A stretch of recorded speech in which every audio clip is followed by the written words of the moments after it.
So if and I'm going live a little bit early, or than I said this was going to go. So it's, more than half an hour earlier.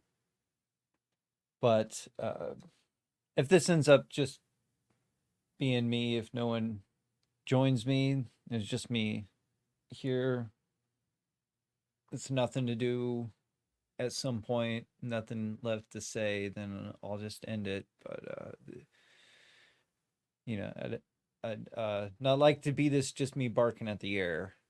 However, I do have a few things that I would like to say. Just as I've been studying more and getting tired, I I have some frustrations, which is where I'm going to start this. I have some frustrations with Bible study, or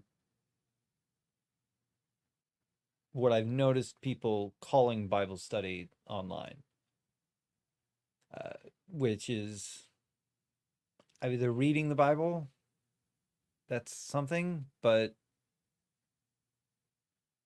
just not. I don't see like note taking. I don't see any actual questions being addressed or studied in a lot of these Bible studies. There's Q&As that happen, but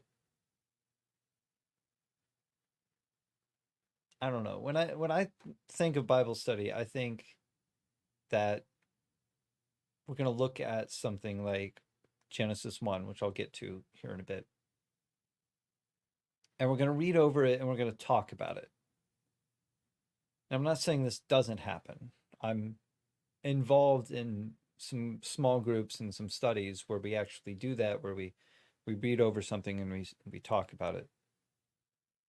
Now, I don't have the resources on hand to look through commentaries and what other people are saying and pull up the software for like Logos Bible software. I don't have those things on hand. And yeah, I'm working on a few things, different projects and stuff that'll help mostly just me, just so that I have references to things. I'm working on an Excel spreadsheet where I'm noting down words and phrases, or I forgot, but mostly just words and phrases that I find important or significant or impactful in some way. Things that catch my eye, things that make me want to look into it further and say, hey, what is that word? Why is it being used? And I'm putting them all down in an Excel spreadsheet. I have the book, chapter, verse. Then I have the general meaning or usage of the word throughout. So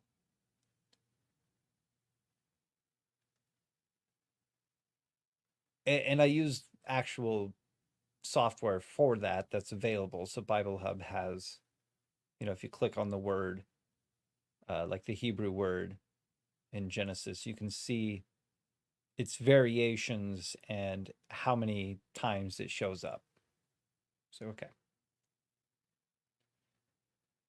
And through that, and also like how it's translated throughout different verses. Through that, I just kind of like generalize, like, well, it may be this word here in this context, but with a different context, it's going to have a different definition. But this is also how that word is used, so it could be understood this, and just so I can see the connections. So if one word comes up, then I could be like, okay, not that it means this in this verse, but this is the type of word that is used here. Because when you get to something like Hebrew, like 4,000 words, you're going to have context is important. So, but anyway.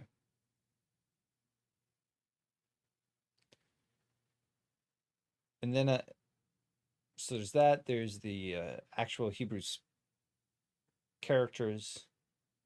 And then the most basic word that you might see it translated to on the end. Those are the searching words or phrases. So if you wanted to find a specific word used throughout what I will have added to it, you'd say, well, I want to see the word for light being used in its various forms throughout the Bible. Then you're going to eventually, if I ever make it through all the way through to the New Testament, anytime the word light is used, you're going to see the word that's used, either Hebrew or Greek or whatever. And then you're going to see, because I don't have the Septuagint, I'm not going to have Greek for the Old Testament. Like I said, I don't have the resources. I'm using what's available to me. And you're going to see the verse and the general understanding or the general usage of that word or the general usages of that word. So you could say, well, when did they talk about this word? When did they talk about light? And then you can be like, okay, well, in Genesis, they talked about light like this and like this. Here are the verses. Let's look at that and let's study that. Let's study how they use the word. Or like the word fire. How did they use that word? What did they apply it to?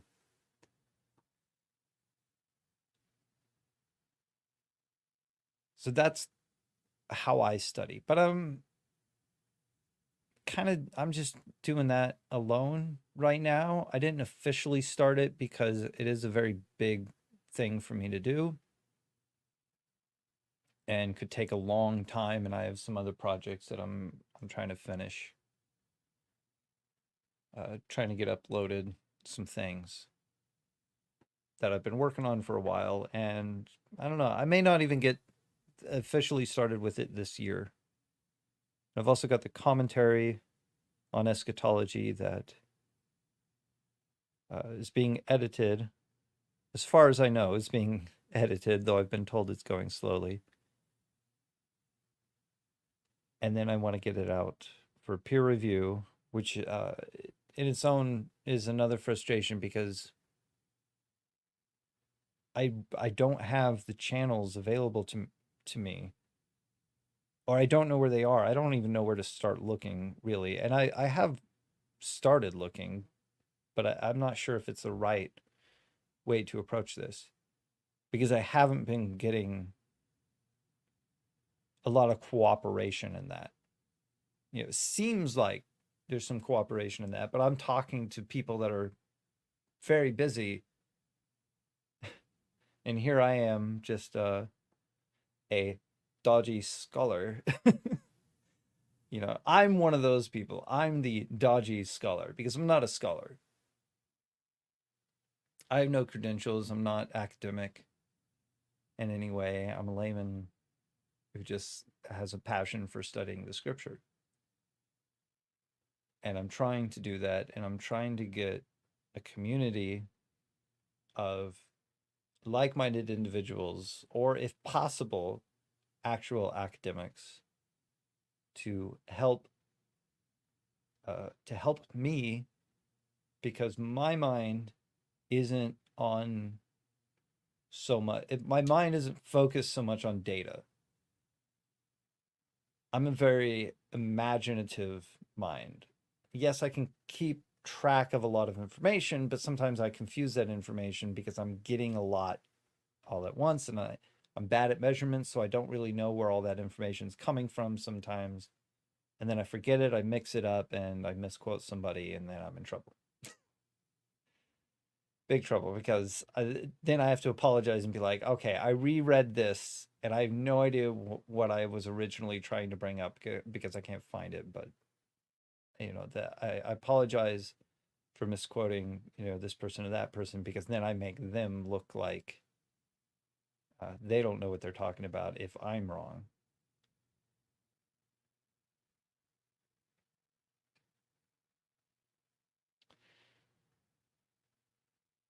So I just I don't think I'd be,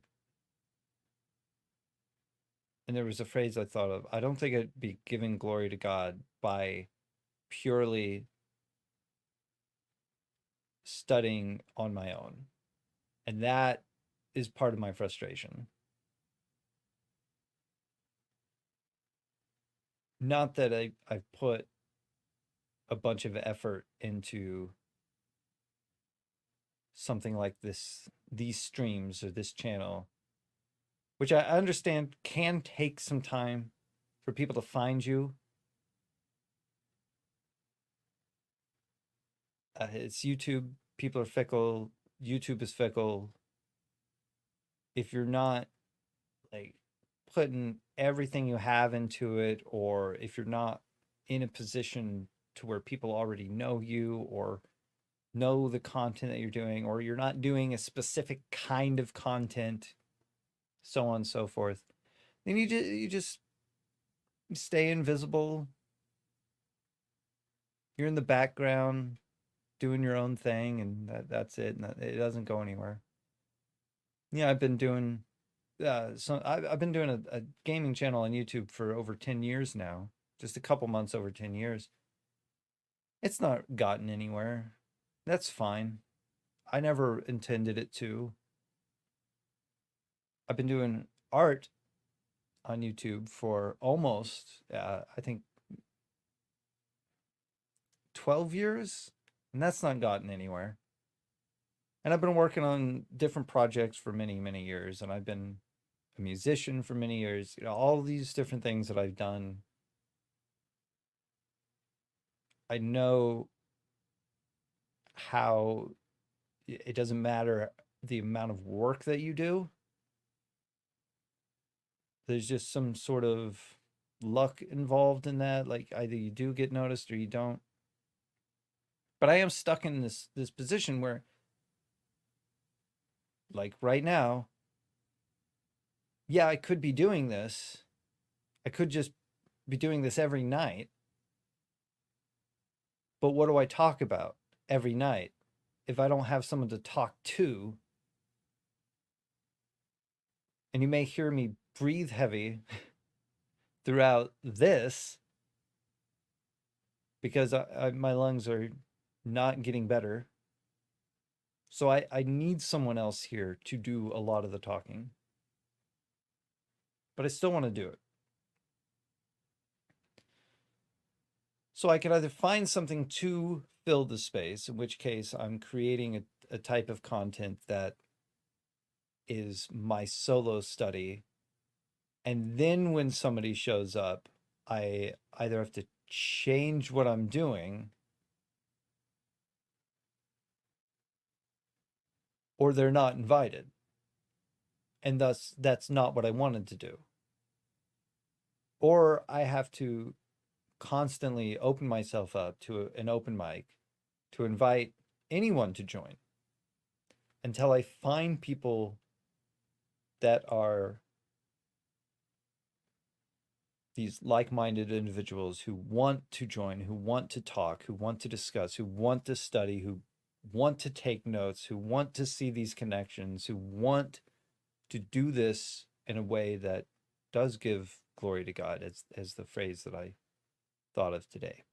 And the reason I thought of that phrase was specifically related to my commentary and why I don't discuss eschatology with people right now is because I've written about it.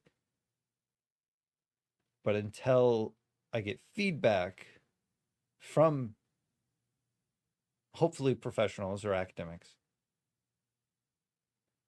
I can't even say whether or not it's, and I was like, is it good? Is it helpful? Is it harmful? Like, I don't know. But what's my actual goal there? Am I trying to correct something? Am I trying to warn people of something? this is a passion of mine, but why is it a passion of mine, and what does it lead to? And anytime that I hear people talking about it, as our study group ended talking about this, even though we were on a very different subject to begin with, I just have to listen to sort of the conversation that they're having, the questions that they're asking one another, and the way that they're trying to understand it. And sometimes it comes to, well, we don't understand it, and that's okay. And I think, but I've studied that. I studied that. I know what your questions are. I know a lot of your questions before you even ask them. And I could give you answers, but if I speak now, before I've been reviewed, I'm thinking in my mind, oh, I could be wrong, and I could be giving them really bad information. So then I was thinking, okay, well, that doesn't give glory to God. And I was like, that's what it is. That's what I'm seeking, is just for my study to give glory to God. It's like, okay, because that makes sense to me. And I think if that's not, if I'm looking for a Bible study and that's not sort of like, even if they can't express it, the goal that they have in mind, then they're not going to be doing deep studies and asking questions and then trying to look through it and work together with it. And therefore, to me, it's not a study. It's just reading. And I get frustrated. There's my frustrations with Bible study in general. Also, if a lot of people are going live about this time or later, and not to give away my time zone or anything, but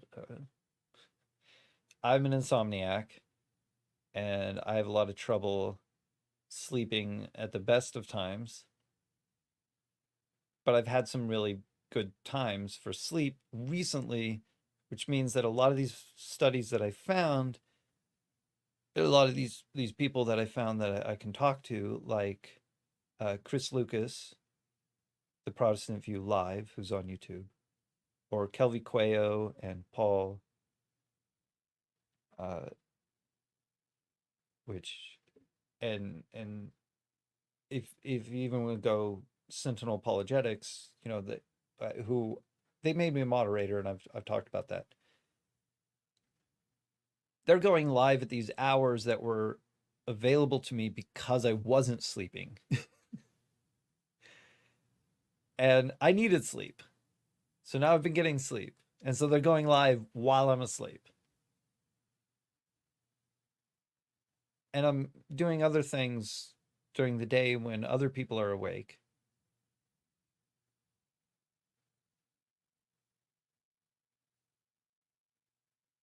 That's not really a frustration with Bible study, but I'm just saying that it's going to be hard to find something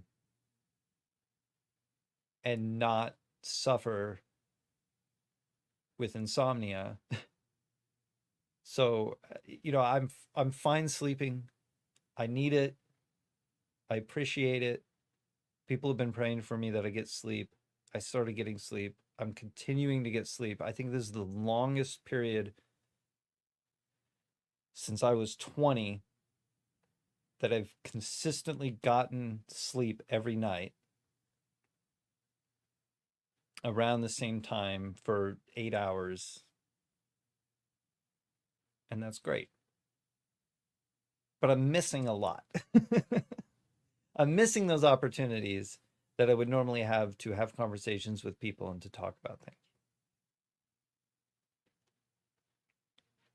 And I'm live tonight on my own channel so that I can maybe work through some of that. Now, to talk about not just Genesis, not the book of Genesis, but Genesis 1 and 2, I guess. my frustrations with Genesis 1 and somewhat 2.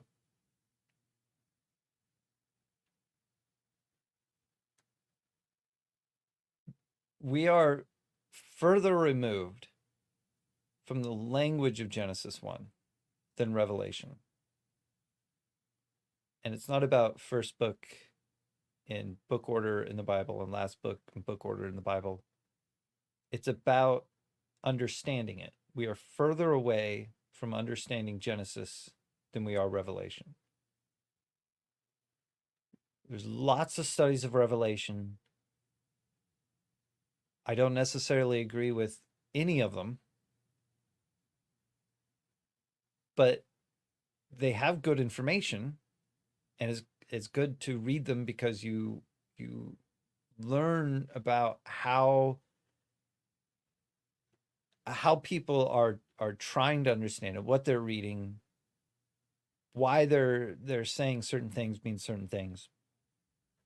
When you look at people that talk about dating Revelation, like if they say post the events of around 70 AD, yeah, I can see it being written, on Patmos, I think before the Gospel of John, but very late in John's life, very late first century, sometime close to 90 AD. I see it being written there. And from my position, that gives me a different perspective that some people might have when they say it's written before the events of 70 AD. And I can hear their side, and I can hear the people who say that it was after, and yet there's all these little different agreements on certain things, but there are legitimate objections that someone with one view will have to someone with a different view, and then those people have legitimate objections to the other person, and they're all basically unaddressed. But I take those objections as something that's interesting and something to ponder upon, and then something to picture in my mind to try to get a real overarching story of what's going on and what people understand as a whole. So, objections aside, the very few things that I would agree upon are very data driven and not theological. But that's good. I like the data there. I don't work well with data otherwise, but I can remember it. And even though I'm that very imagination side, like working with cartoons and comics and storytelling and all that stuff, I can't do any of that without data. I can't write something without an experience with something. But it wasn't my study of Revelation in my younger years that formed these objections that I would have to people, or this insight into why I think these people's objections are valid. It was my recent studies of the Old Testament, and then I'll get to Genesis 1 in particular, but Revelation, Greek. Not just that, but we can look back on what John should know, what his audience should know, and use everything that happened before to understand what John is writing. Genesis, you need anthropology, you need archaeology, you need to study the ancient Near East, you need to study Egypt, you need all these different historical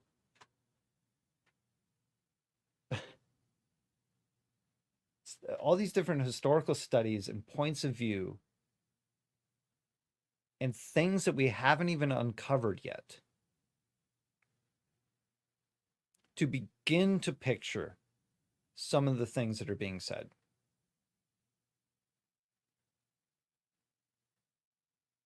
And I don't have that.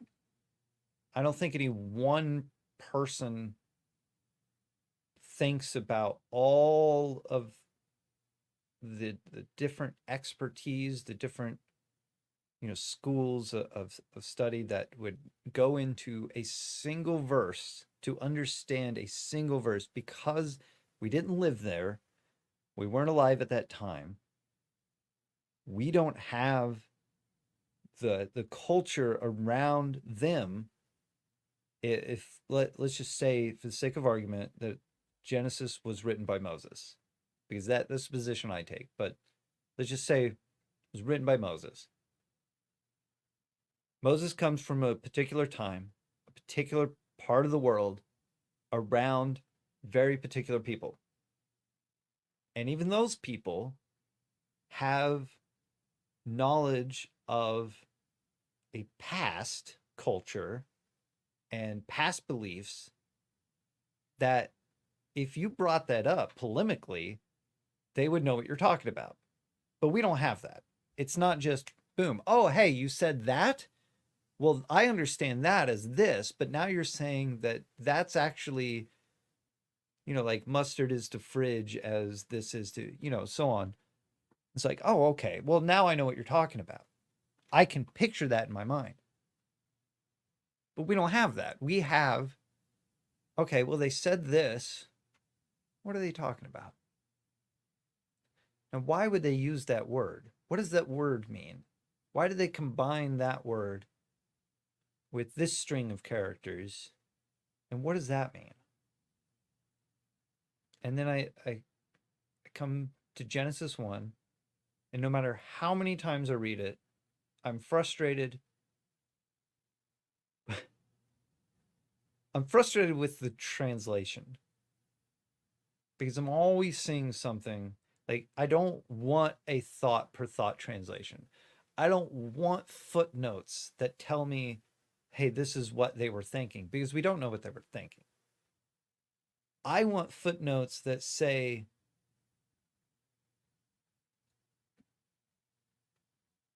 the Egyptians believed this.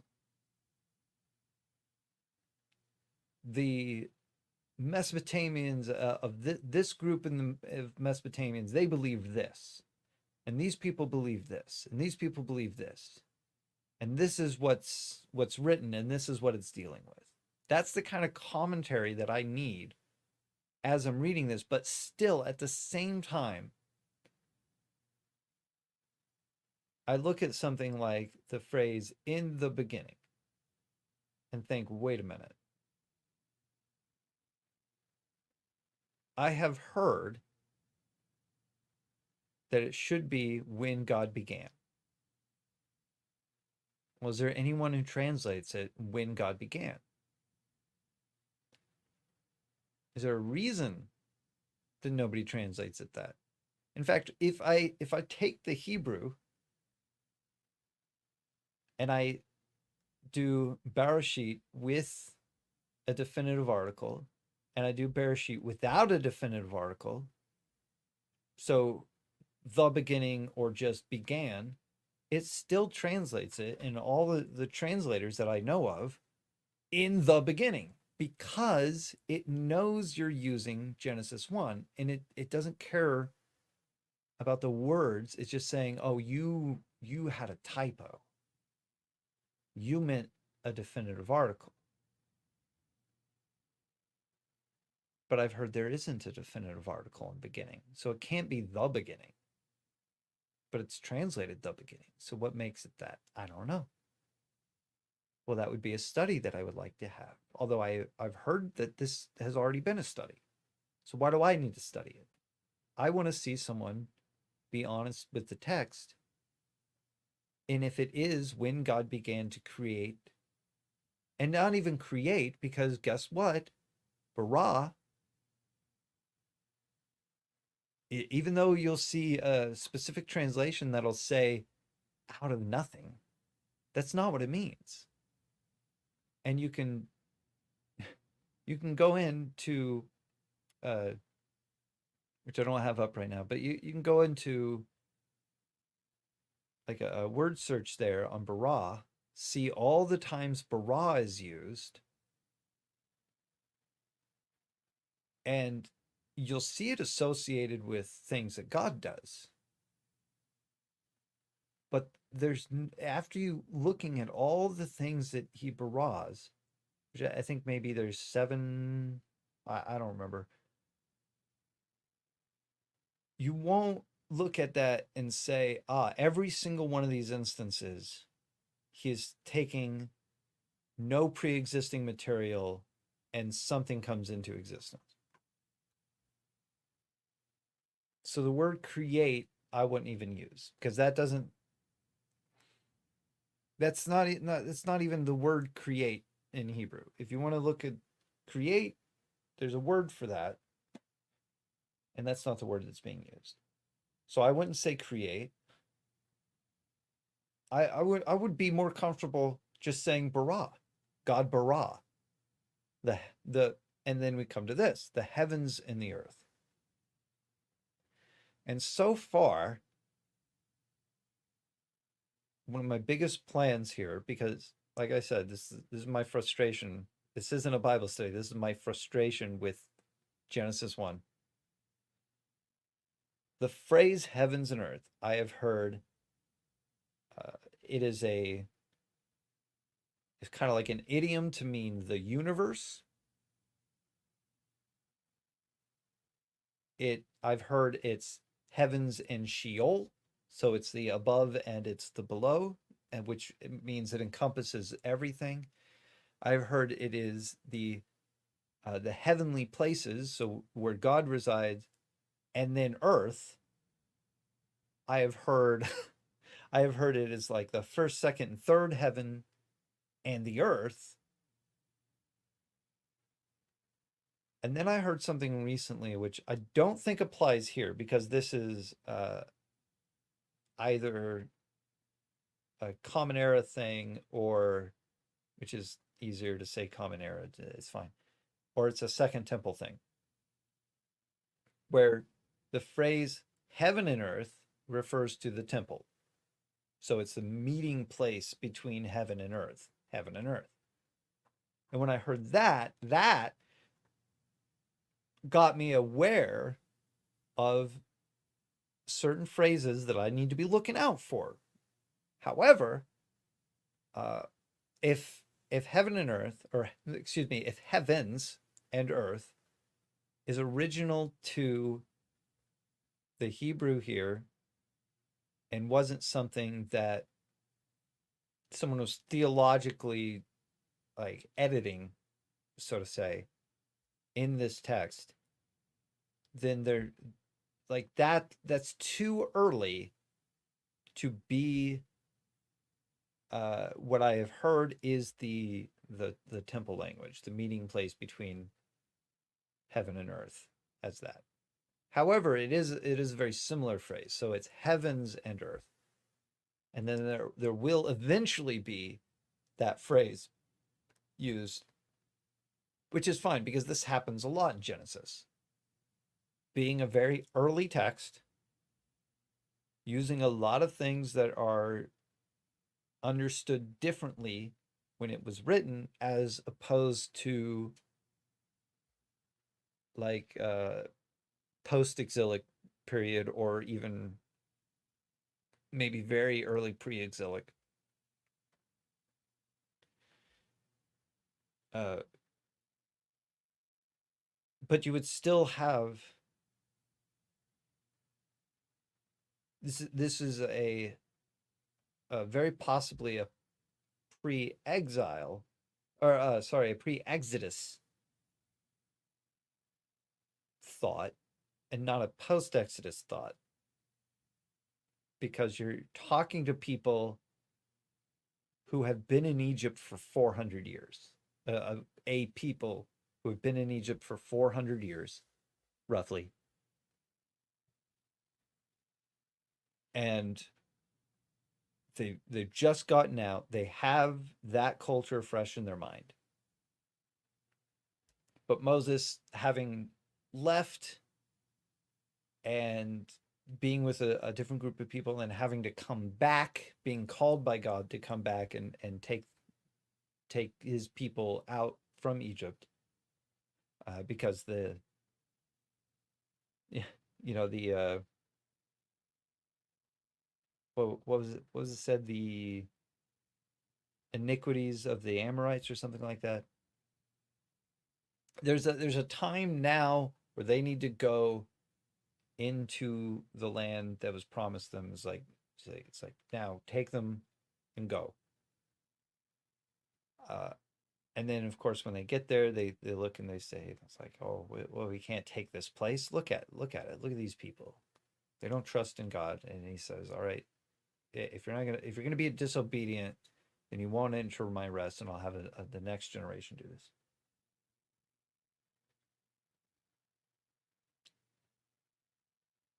On down the line, you eventually get Solomon's temple. Well, you have the tabernacle, but the tabernacle, but you eventually get Solomon's temple, where you have this locationed structure that has this Holy of Holies. This is the meeting place between heaven and earth. Before that, it's the tent, which has the altar, which is the meeting place between heaven and earth.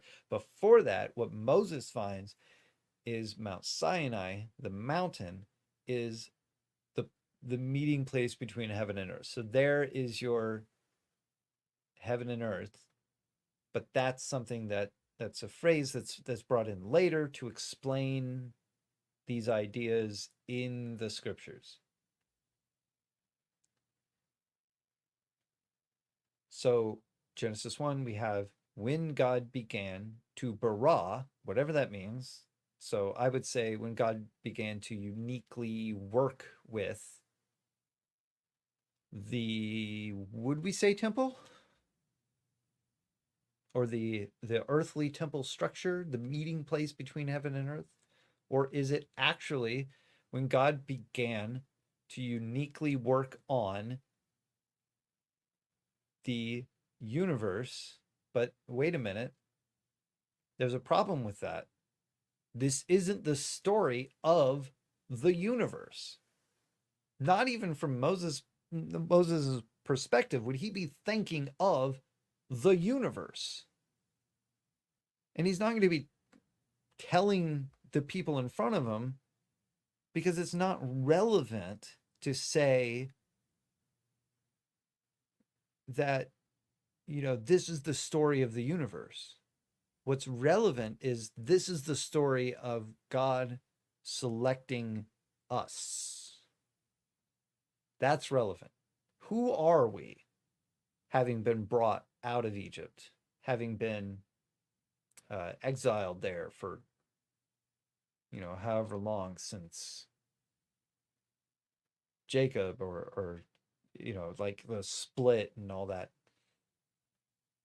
Who are we? Where do we come from? We have these creation stories from these other cultures. Now, we know those, we've heard those. Is there any truth in that? I think this is talking very local, because the next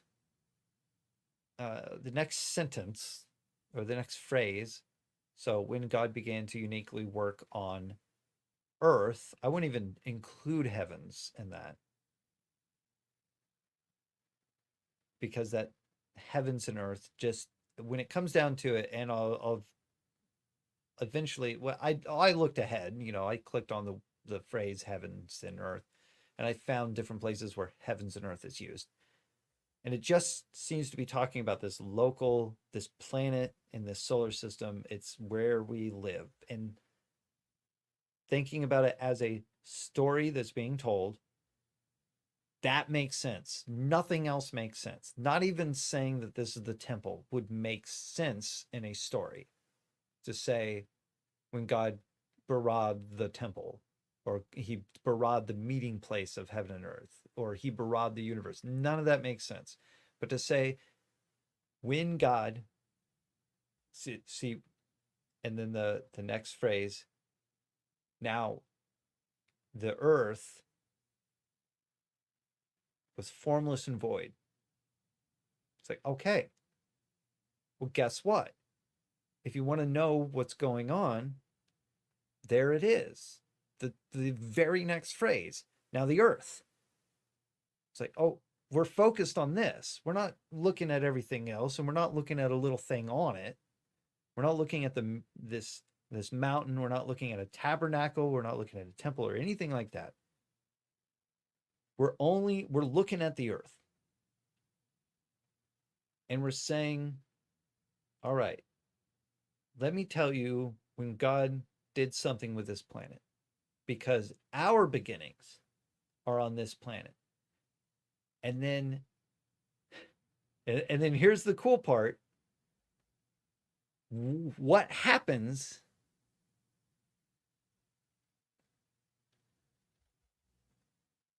verse 26, then God said, let us make man in our image after our likeness. Well, hold on. There's 24, there's 23 verses between, all right, let me tell you how we got here on this earth, and all right, we're about to be on this earth.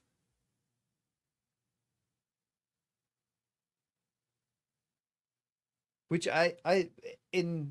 if I were to say write a story, I mean, if somebody were to ask me, like, how do I write a story? And this is something recent advice that I've actually given.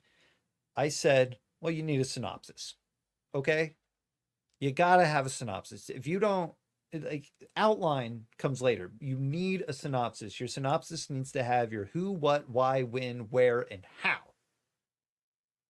You start just like an essay that you're working on. Just think about that. How does your essay start? How are you taught to write an essay? Well, you need your setup that explains what you will be talking about. I'm going to talk about this, and this, or just this, and this, and then your following paragraphs are those things. So you gotta entice people. First of all, you have to have a setting. This is the subject. These are the important points. This is what I'll be discussing. Like, this is my view and what I'm going to explain to you. Okay. So for Genesis 1, you have, all right, what's important? We're important. Why are we important? Let me tell you. Because you have in your mind these, like, why we're important from other cultures, and they're getting it wrong is what the point is. Like, hey, we're humans didn't come first.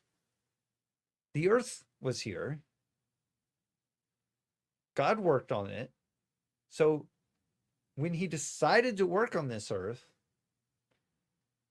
it's like, wait a minute, didn't God create the universe?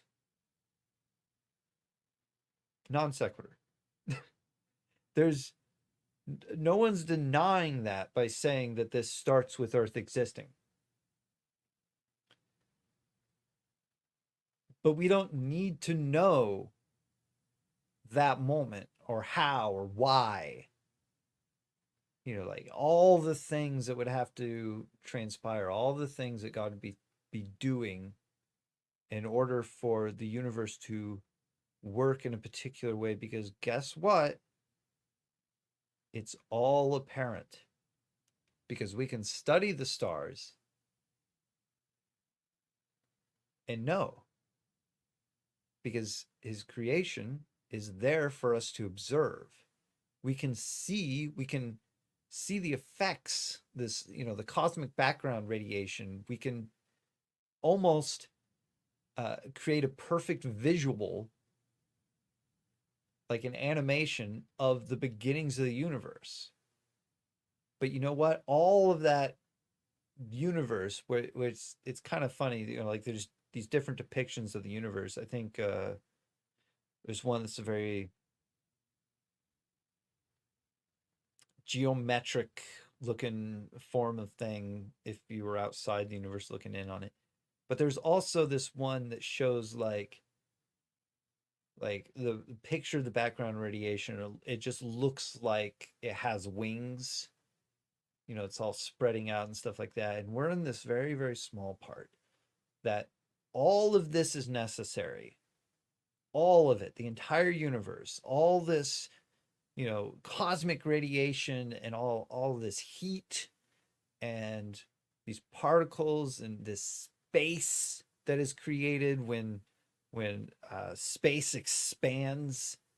Well, particles are coming together and you know, with heat and gravity, and then they form all these stars all over the place, and then leftover over material forms planets around them and things like that. And all of that and all these galaxies, even the colliding of galaxies, it comes to our galaxy post collision, bent spiral galaxy, in a very safe, small supercluster in space that isn't dangerous for life. Billions of years transpiring for this to be here in its state, because the galaxy had to collide with another one in order for it to be this bent spiral. As we have observed, I think Andromeda or something like that is also is it Andromeda that's the, when we see a picture of a bent spiral galaxy, it's like that's not the Milky Way, that's Andromeda or something. But anyway,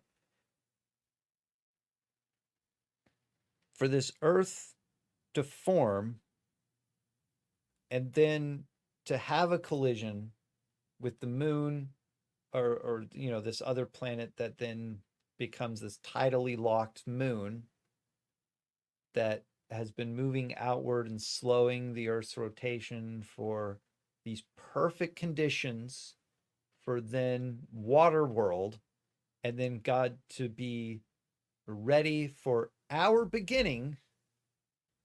Now here's the Earth. And the Earth was without form and void and darkness, because you have the atmosphere, and then inside you have the ocean covered planet, and you have this thick atmosphere of water around it. And guess what? There's darkness over the face of the deep, which would be right here. Because here's your atmosphere, here's your ocean, and here's the face of the deep, the top of that ocean. And it was dark there. Now, is that to say there's no sun? Can it be dark here and there still be a sun? Yeah. Was it saying there was no sun? No.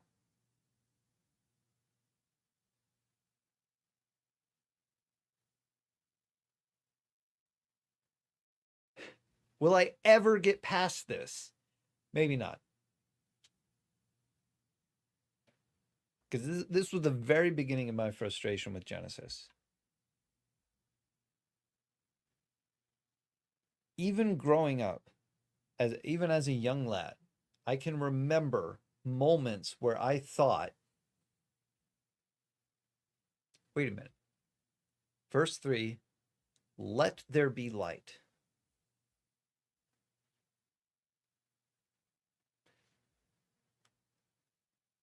Let there be is not God created light. Right? And there was light. Okay. And there was light is not God created light. In fact, it doesn't even say God created the sun.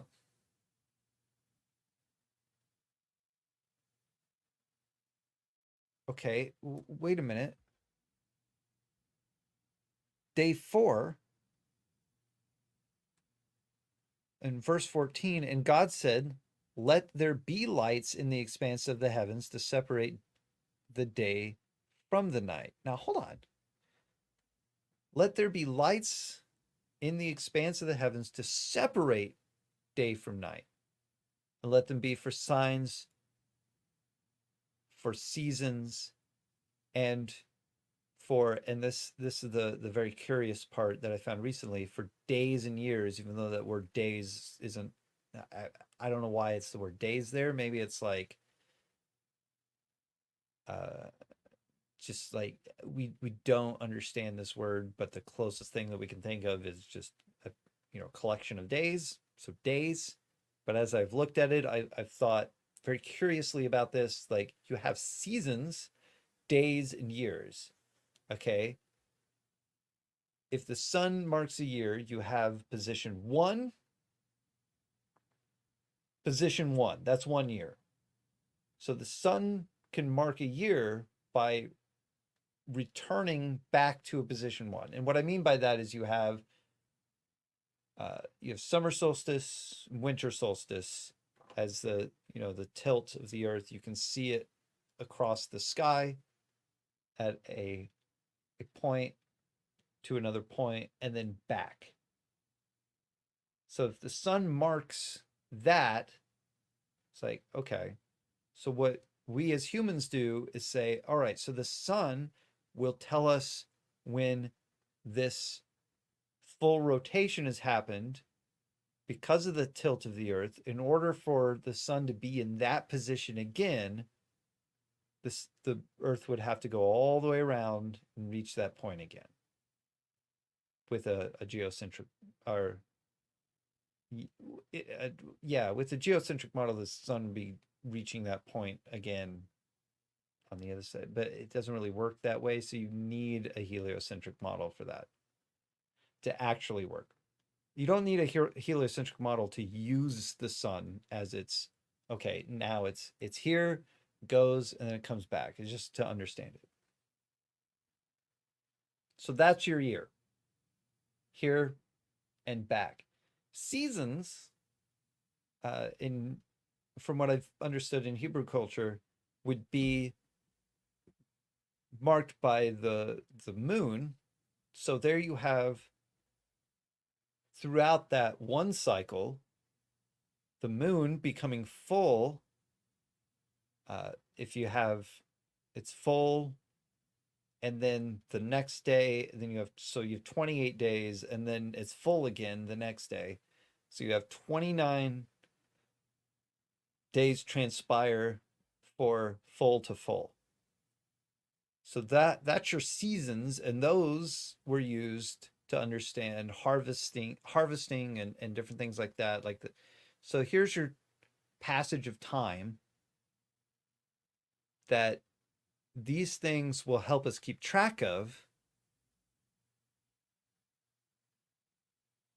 And they also help separate day from night. So that's day 4. But that doesn't mean that they didn't exist, because we don't even have people yet. They're not even on the scene to use these things. But these things are there before us, and they will be used for those things. Oh, yeah. And then, of course, the word days being in the middle of these seasons, which you're going to have a lot of if you're looking at, 29-day cycles of full moon to full moon during the course of a one cycle of the sun. Then I think, well, that word has the yom at the end of it, seasons. The years word has the yom at the end of it, for years. And then the days word is a string of characters that has the yom word at the end of it again. And I'm wondering to myself, is this the solstices and the equinoxes? Is this 1, 2, 3, 4? Is that the days that it's talking about? Because you have, if you just break it down, like taking notes on this, 1 year however many seasons, like you could do. I guess you could, like, just to simplify it, you could have 12 seasons, and then you would have four positions of the sun. Position one, the middle position, and position two, and then back to the middle position before it resets. So it's a collection of days that is marked by something or marks something or helps us mark something.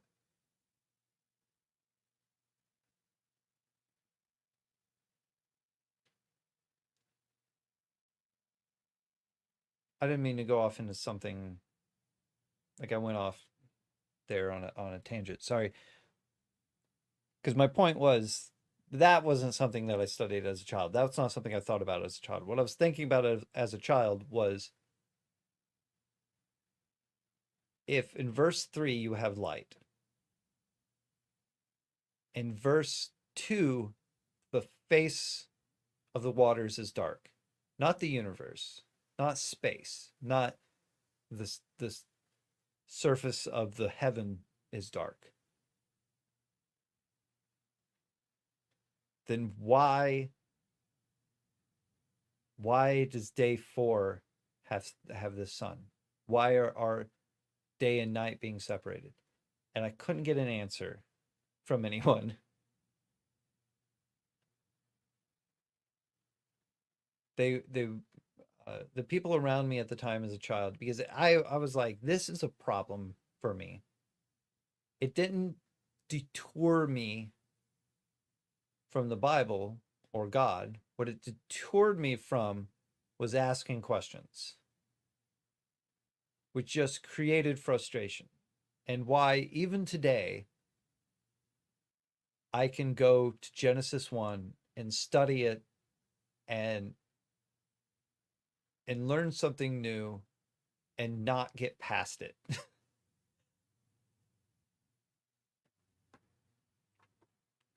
So that's my frustration with Genesis 1, is as a child I didn't feel like anybody wanted to critically think about what I was asking. They couldn't see the problems with their views on it that I was addressing. I was saying, like, this is a legitimate objection to your view on it.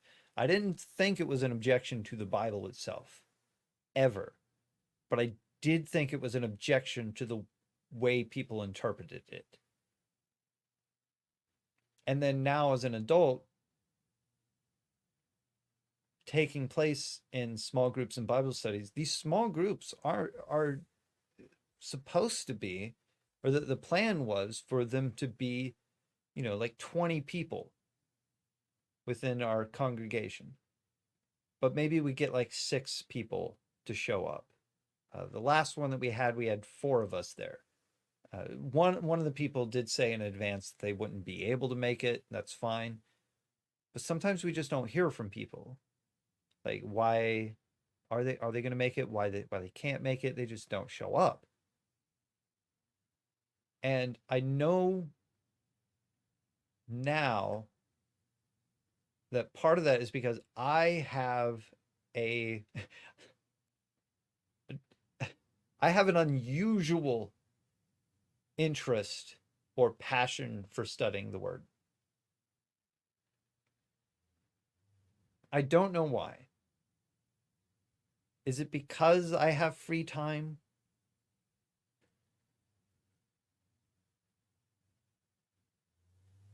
But wait a minute. People without the same kind of free time as me, I'll find that they also have a passion. There are people out there who are extremely busy. Chris Lucas, for example, very busy. He'll join my live stream and I'll ask him to come on and he'll say, "Oh, I can't, I'm at work." It's like, wow, you're at work and you're even stopping by to hear what I'm studying at the time. Like, that guy is busy.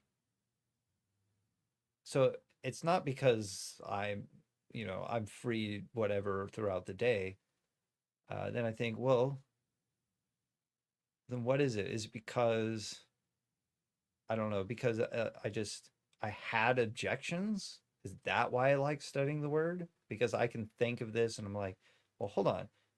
Well, no, because a lot of the people that I see, it doesn't come from a position of having an objection to something or a question to something. There's a different draw there for them. And I don't think it's because I had an objection, although that did start me a couple of years ago down the path of studying. Was I was looking into a lot of flat earth debunking kind of stuff. And I was just thinking, well, these people here are saying the Bible says this, and I want to know from like an actual biblical scholar what they say about these verses. And then when I realized that there was this, community out there that I could find of scholars and people posting videos of these scholars' work, that's when I started actually studying, because my questions were being answered. Questions like, like Genesis, what's going on between, verse 2, verse 3, and verse 14. So the information's out there if you're willing to look, but I want a community, closer to me here would be good, but just closer to me, available, so I can ask questions and get those answers. Or I can ask questions, and even if we don't get the answer, at least we're going to work together to try to understand something. Because as I've seen over my time of studying eschatology and then coming to that point where I was comfortable actually writing, I was learning things that I thought I already knew. I was learning that I was wrong about things that I like. I even have a scrapped section of my commentary where I was like, look, I had to take all of this out because I started writing about something. And as I was writing it, I was thinking, this is wrong. I can't continue what I'm saying because I just contradicted myself. So even though, like, when I scrapped it, I wrote what I think was actually appropriate there for what I was saying. But even though I thought I knew something through all this study, I'm still just studying on my own. And I'm going to make mistakes like that because I don't have someone else to tell me, whoa, wait a minute, that's a fallacy. I have to listen to myself. I have to read what I'm writing, read my thoughts over, and then I catch myself in a fallacy and say, hey, hold on a second, man. You just wrote something that contradicts yourself. But that's good, I guess. That's how I was able to think more about John 14, because somebody told me that John 14 is a beautiful part of their eschatology, and that wasn't even in my notes. Then I thought, okay, well, I'm going to read John 14. I'm going to add it to my notes so I can study it. I'm going to read it and just try to study that and see what it says. But I read it, and then for the week after that, I thought about it, and I kept trying to remember the verses and what was being said and the context. And then I had questions. I was like, wait a minute, did it say this? Because when I think about it, when I try to remember it, this is what I think it's saying. And then I went back to reading it and I was like, oh, it doesn't say that. It says this other thing. Okay, now I understand it a little bit more. And when I did that with the Trinity, which I've written about in a very philosophical way, which I'd like to make a video on. It's just going to be, it's a big project to make a video on that.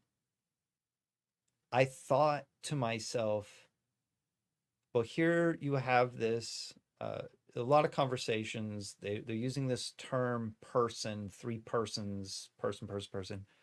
But I object to the term person doesn't mean necessarily that I object to the Trinity as an idea or a doctrine or anything, but I definitely objected to this term person because to me it didn't feel right, it didn't sound right. I never heard an explanation when someone is like, "Well, what do you mean by person?" I never heard an explanation that to me sounds like it's talking about the Father, the Son, and the Holy Spirit each time. Like I can't apply their definition to each one of those and then also not apply it to something like light.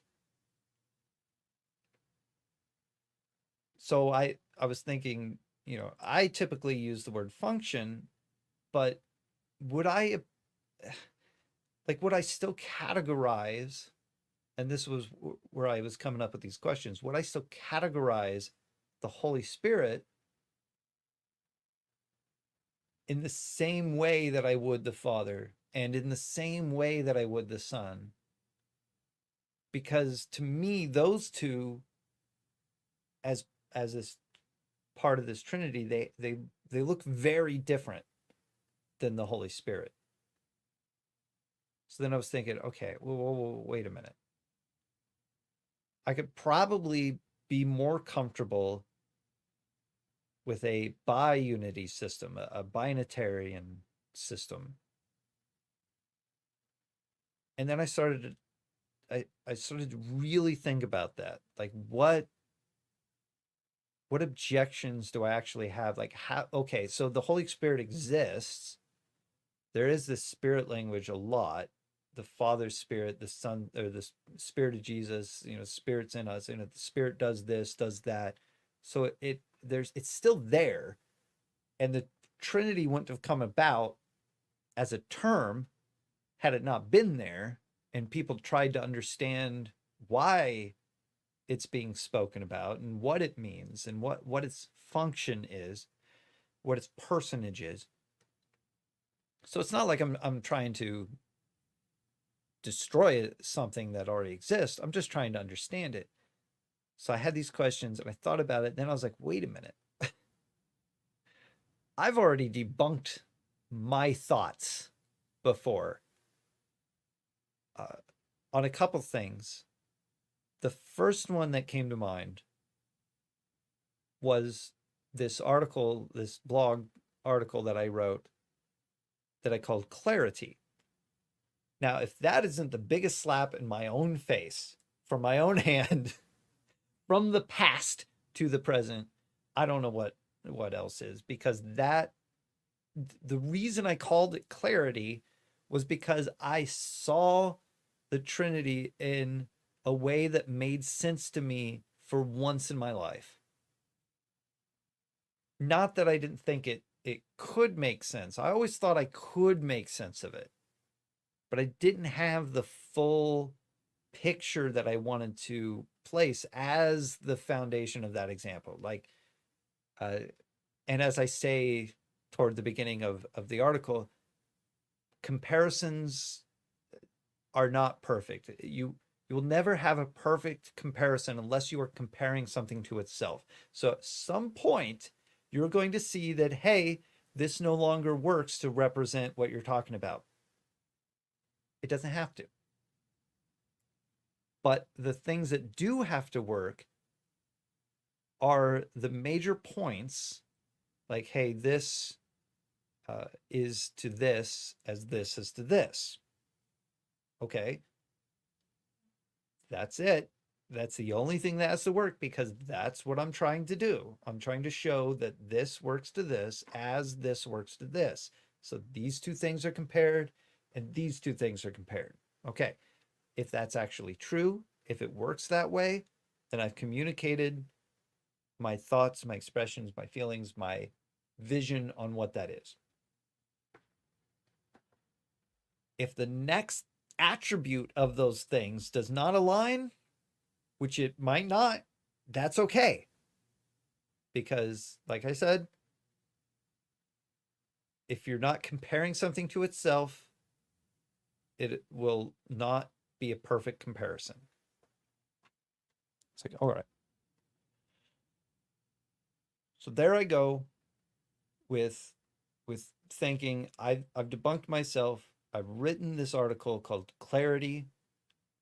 The title itself is because this old this video that I saw where someone was explaining just clarity in general, where they had a camera moving past a road, like a forest. Spoilers, I tried to spoil it right away. And as the camera is looking at this forest, it's just a mess of trees. And they were saying, from one perspective, from your relative perspective, it's chaos because you don't understand it. The way that you're looking at it, from how you view this forest, you just see trees. But if you just change your perspective a little bit and look at it a slightly different way, and they moved the camera and showed that all the trees were planted in rows. So now as they're driving by, you see the trees all in these rows. And they said, clarity. That's what you get from just slightly changing your relative perspective. Change where you are looking at it to achieve that clarity of what it is you're looking at. Because it may seem like chaos, but there is an order to it. I was like, okay, well, there you go. That's the Trinity. It may seem like chaos, but I just changed my perspective, changed where I was looking at the text, what text I was looking at, getting more information, taking the lessons from people before me and what they were studying and what they understood and the things that they saw as connections, and put it together. And then I found my comparison, because I'm an artist, I'm a storyteller, I'm a body that uses tools to create a comic book. And this comic book is the universe, because all the people in it are people that I created. All of the planets in it are planets that I created. All the interactions, everything, panel 1 to panel end. I don't know why I said 1. From the first panel to the last panel, all of that I have to make. That is my creation. It is unique to me, but my body and my hand and these tools are what make it. However, if I just took this pen and a piece of paper, there's no comic book. I can't just have pen and paper and have a comic book. I need something more than just my ability to manipulate these tools. I need something that tells me, well, I need something that guides my hand to put a line, to draw on this paper. And that something is two things. There are two things that are in me, that are part of me, that use this pen in my hand to create that comic book. The first thing is my experiences. Because without my experiences, I don't even know what this is. I need to experience a pen to know what a pen is and what a pen does. I need to experience the paper to know what the paper is and what the paper does. My experiences are guiding my actions to use the tools before me. But wait a minute, I also need something else. or rather those experiences need to guide me to do something else, because it's not just knowledge or wisdom. It's more than that, because it is there's this there's a bit of muscle memory to drawing a character, because those lines that you make for certain characters or certain parts of the body, like the face and things like that, like where you start is sort of unique to each artist as well. Although if you're trained by a particular person or trained in a particular way, then you likely start the same way when you draw your characters. You know, they'll say, you know, like draw the head and then the inside lines and things like that. I don't do that. I start with the nose or the eyes. Recently, my comic book or my cartoon version of myself, I start with the nose because it's an easy shape and it tells me where that face is and where it's looking. And because I make the nose comically large on the character, I need to start with the nose in order to not run out of space on the, you know, the frame for the nose. So then I build the head around that. But that's part of my experience to know that, hey, if I don't start with this character's nose, then I'm not going to, in my mind, be able to picture where the rest of the face is going to be. So my drawing of my characters requires my experience with drawing people, my experience with drawing clothing, my experience with drawing landscapes. But even that requires my experience of seeing those things. And if someone were to look at my comic book, they would be seeing my experiences, because even in the story, my experiences are in there. So yeah, in my comic book, my experiences are omnipresent. You can't have the comic book without them. Now, I've created another problem, because, well, yes, you can look at it and identify my experiences. You can even identify, hey, this was done with a pin in his hand, which is attached to his arm and his body, and it was this artist. So that's even identifiable. Not just my experiences, but that I, as a body, drew it. Okay. With whatever tools, you know, it could be different media, it could be a digital painting, but it still requires me doing it. If I typed into AI to generate an image, then my fingers are the ones doing the instructions to create that image. But then you would know that. You'd be like, okay, well, the AI did this, but the prompt was from the experiences of the person who typed it, who had to know, like, and I went through a lot of AI prompts to get one image to generate that looked somewhat like what I wanted it to look like.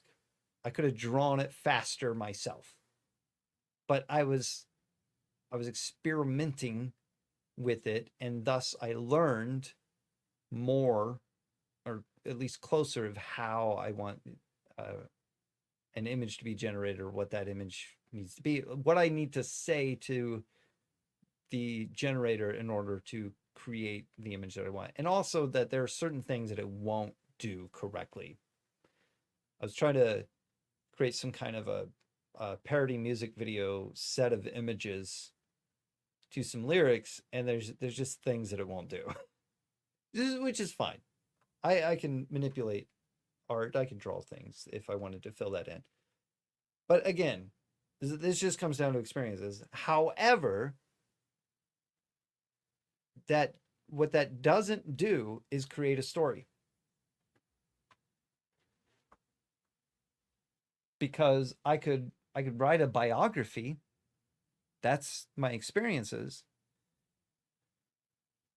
But is it a data driven biography, or is it a story told biography? Am I actually telling the story of a life?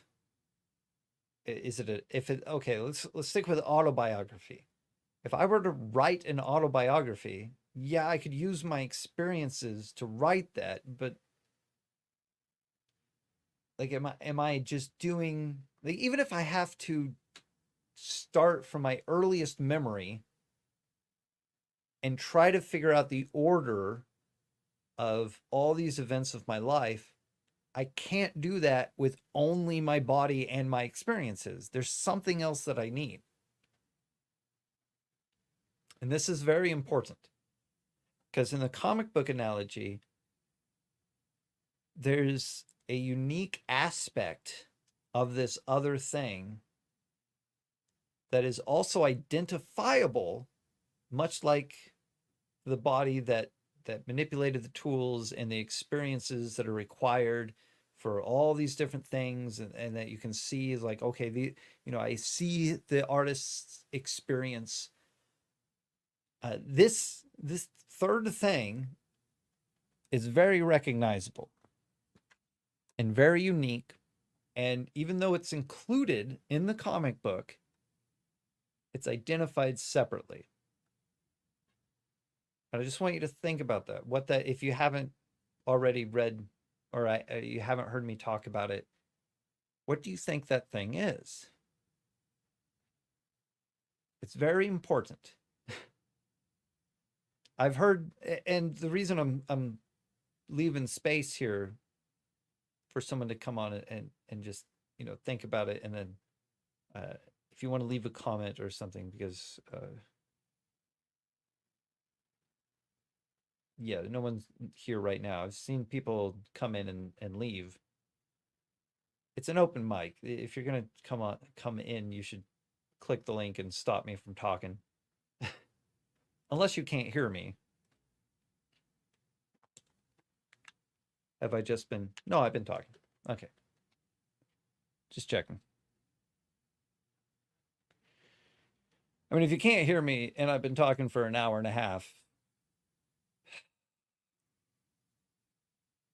I'll add that to the frustration of the next live video that I do. The next live stream that I do. All right, I'm leaving it blank. I want you to think about it. I've heard someone, before I mentioned this third thing, come up with something else that I was like, yeah, that makes sense. It's not part of my comparison, but yeah, it makes sense that that's what you would be thinking of.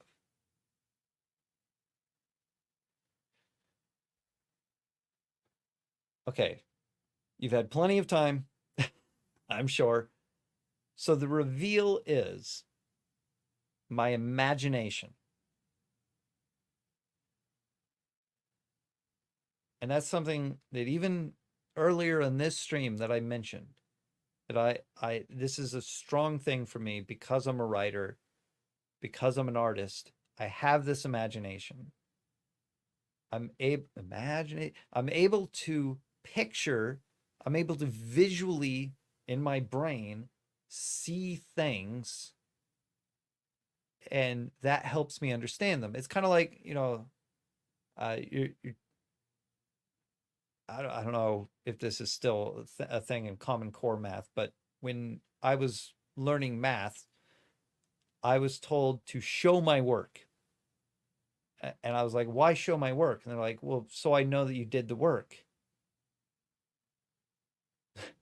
Like, okay, so my teacher didn't trust me. Now, here's the problem with that.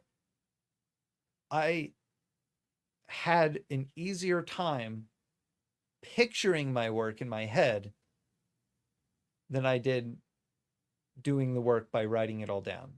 If I had to write it down, I lost track of what I was doing because it stopped me from using those numbers in my head and seeing them and how they work together, and seeing, this built up with this. And today, that's why I have trouble with measurements. Probably is that I was I was conditioned to not picture things in my head anymore, or picture numbers and measurements and things. So I didn't get that experience as a child. I was discouraged from doing it. But when it comes to drawing, a lot of my time that I would spend drawing something, and I made a joke about this on uh, a speed draw that I did, where I said, this is why I don't do speed draws. And it's not because of the amount of time that it took me to do it, which I think I wrote it down. It was like, I don't know, like 17 hours to do this one drawing or something like that. I can't remember. It could have been 8. But it took me many hours to draw this thing. A lot of my time on a drawing is spent looking at a blank page, just nothing in front of me, because I'm picturing it in my head what I want to do, and if I don't like what I'm seeing, then in my head that picture of it changes, and I'll do that for hours or maybe even days before, and it's still in my head. I'm still looking at the same thing and making these changes to it in my mind as I imagine this thing, as I visualize this thing in my mind, until you make many facial expressions and micro expressions and use a lot of interesting body language. Thank you. Yes. Partially because I get to look at myself and it makes me self-aware of it. And then when I finally have in my mind what I want it to look like, I go to the paper and I start to draw it. But it took my imagination, and it took all that time with my imagination. So I'm having a in my head, as I change that visual, it's like I'm having a conversation with my imagination about what this needs to be before I make it happen.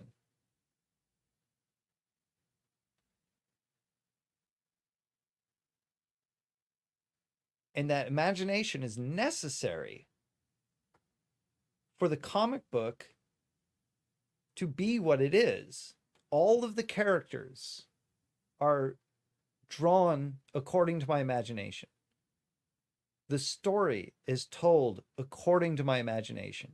Yes, it includes my experiences. Yes, I need my experiences in order to even begin to make those lines.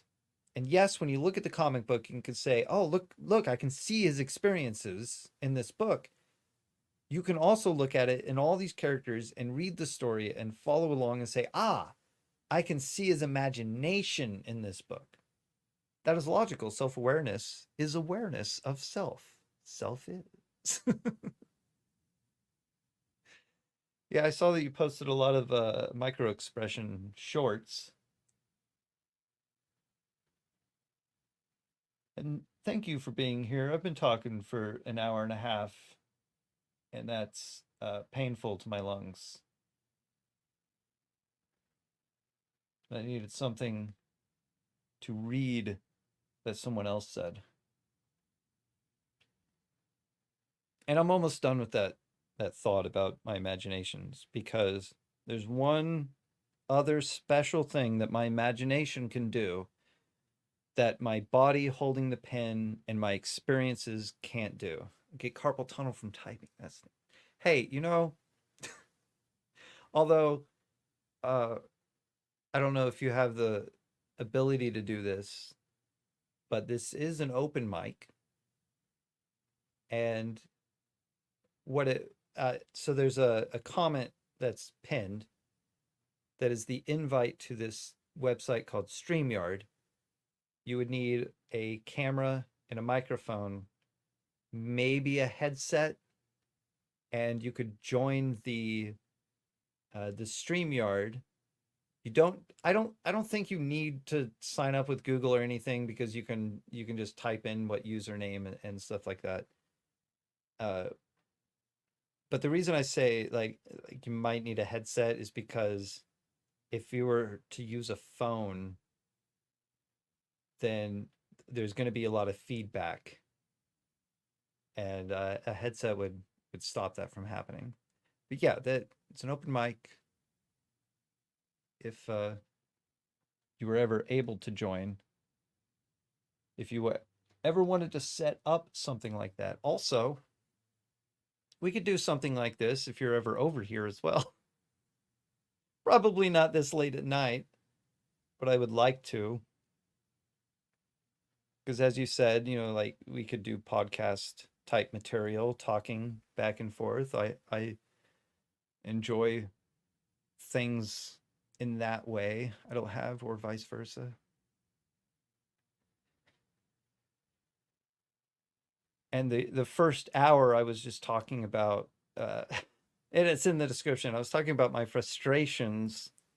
It's just my airing of frustrations, my airing of grievances with Bible study, and specifically Genesis 1. Not I'm not saying it's not like a hatred. It's not like I'm saying those things are bad. I'm just saying that I'm frustrated with trying to have a proper Bible study with other people. uh as I'm getting a little bit of that recently, but in the past it's been very difficult. And also because over the years of being a Christian, the recent years, I still haven't gotten past Genesis 1. And so I talked about a lot of my the reasons why I'm even today still studying it. Like I told you about that Excel spreadsheet that I was doing, that I kind of started, but it's not officially ready to start. As I'm going through Genesis 1 to make that, reference sheet for these words and phrases and important concepts and things. That's what it was, important concepts. I'm looking at Genesis 1 again and just thinking, wow, I'm not done studying this. Genesis 1:1 is just, it is still something today that I have questions about, that I haven't really gotten any real answers to, not directly. But it's just me, and this is my problem with myself. It's me who has terrible timing, currently getting sleep, which I need, and will probably need to go to bed soon, so that I don't fall back into that insomniatic run of just being awake all night and then going to sleep for 2 hours sometime when the sun comes up, because that'll really mess me up again. Now, yeah, I'll be able to communicate with a lot of people that I'm used to communicating with because I was having those problems with insomnia, but it's not really good for me.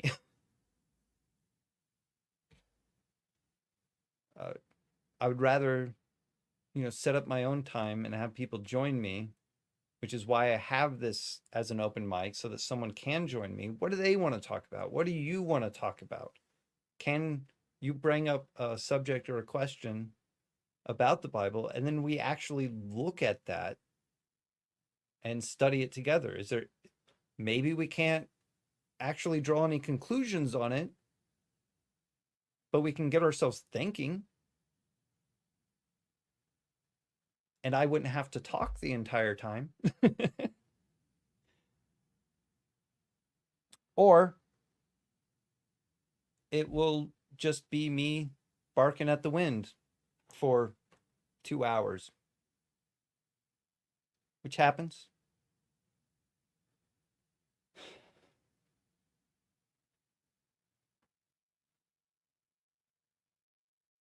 I could talk about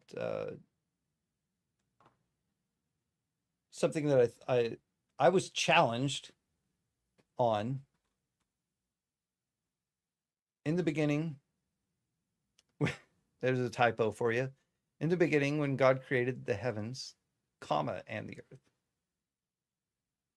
Yeah, see, this is the thing that I was talking about. Right here. In the beginning, I have heard someone explain why that should probably be when God began. And then and earlier in this whole rant that I did, I explained why even as a storytelling exercise, it would be when God began. And yet, does anyone ever translate it that way? Well, no. Well, then my question is why? And that's my unanswered question. So even today, how am I supposed to get past Genesis 1:1 when I don't have an answer to that question?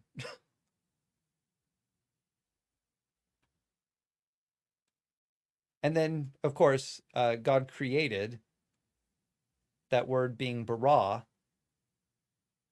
If you look at there's even a translation that has a footnote, or not a footnote, but it has in parentheses, so it's on the print, from nothing or out of nothing. You know, they're basically saying created ex nihilo. But that's not what the text says, and that's not even the way bara is used elsewhere. Bara is an act that is unique to God doing something. It's him, and there are times where it's him taking something that does exist and just making it new. Like very, very clearly, he's barawing out of a pre-existing material in other uses of that word. In the beginning, when God, yeah, so they put when in there, but that's not even in the Hebrew. It's not when, it's not in the beginning, because it's not supposed to be a definite article on the word beginning, and it should be the word began, but it's never translated that way. And even when I try to get a translation of, you know, when God began using the Hebrew without the definite article, the translation still gives me in the beginning, because the translation apps think that I'm making a typo, and they correct it for me. And the earth was was without form and shape, with darkness over the abyss, and a mighty wind sweeping over the waters. Yes, mighty wind, which is, if you look at the parallels between mighty wind and when people will have translations, the Spirit of God or the Spirit, it's interesting that that phrase, and here I'm going to pull up my my Excel spreadsheet on that, because I took note of that word, if I can find it.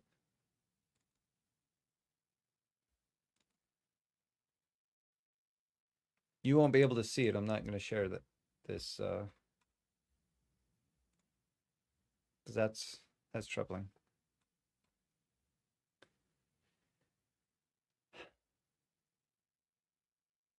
Spirit and the Spirit of God. Elohim is in that phrase. So mighty wind. So get this, the word Elohim, the word for God. So if you go in the beginning when God created the heavens and the earth, it's Bereshit bara Elohim. Okay, so Elohim, God. The Spirit of God is, in the Hebrew, a word that includes Elohim. So a mighty wind does not include the term God. So where did Elohim go in that phrase? the mighty wind is talking about God. Because if you think about this from a Trinitarian point of view, the Spirit, uh, it, when God presents himself many times in the Old Testament, it is as a mighty wind. That's the Spirit of God presenting itself to us as a mighty wind.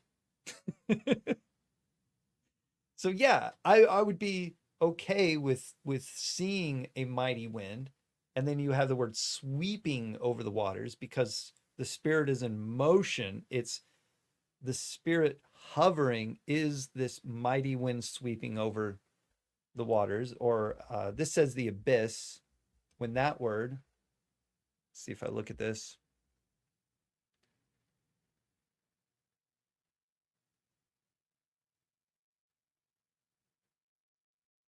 Hovering, Spirit hovers. So I took that word down. However, I guess as phrases go, it was too difficult to try to break down what this is. So I'll actually, what I'll do is I'll just go to the interlinear, which I don't have saved.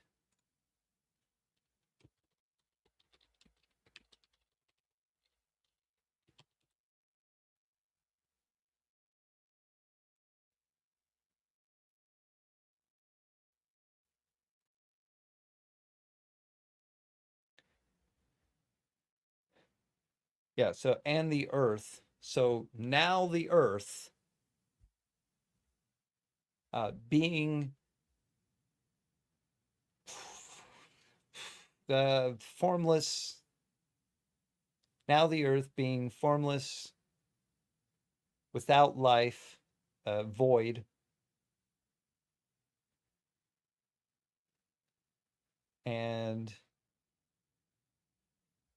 darkness. Now darkness,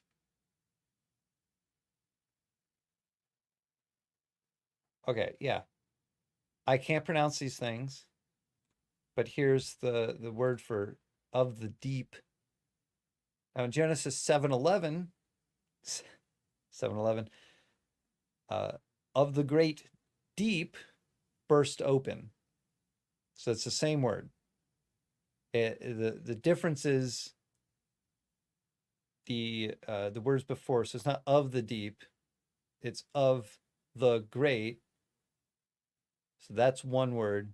And then deep is its own word. So the only differences you're going to see there are just this little vowel in the middle of it that doesn't have the of the. So it's definitive articles are tricky like that. But it's a great deep. You have Genesis 8:2, also the foundations of the deep and the floodgates. Genesis 49, blessings of the deep. You have Job 28, the deep says not, or the depth. Job 38, of the deep, of the depth. Oh, I translate. What is this translation? The sea, of the sea that recesses.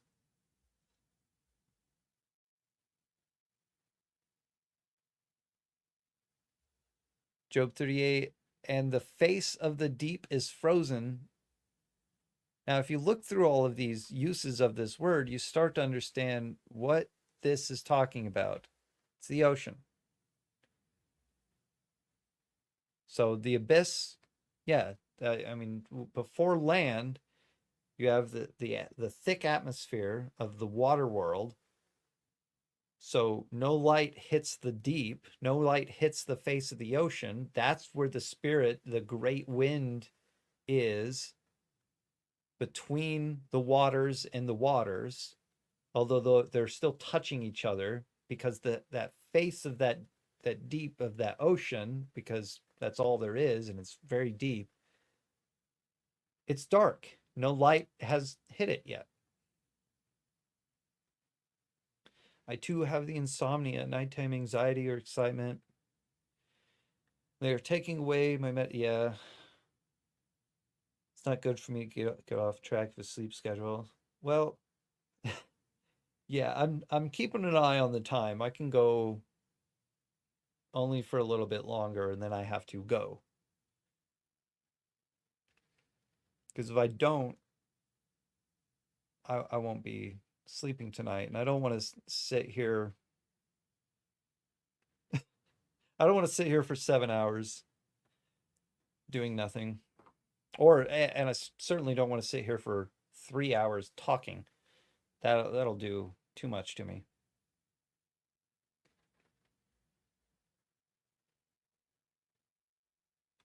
I am looking, so, frustrations aside, I'm looking to finish ever independently studying Genesis 1 soon.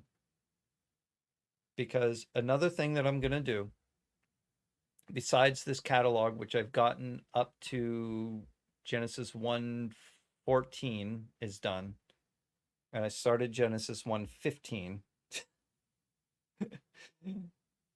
Is that, yeah, that's practically halfway. I'm going to, once I'm done cataloging important words, phrases, and concepts,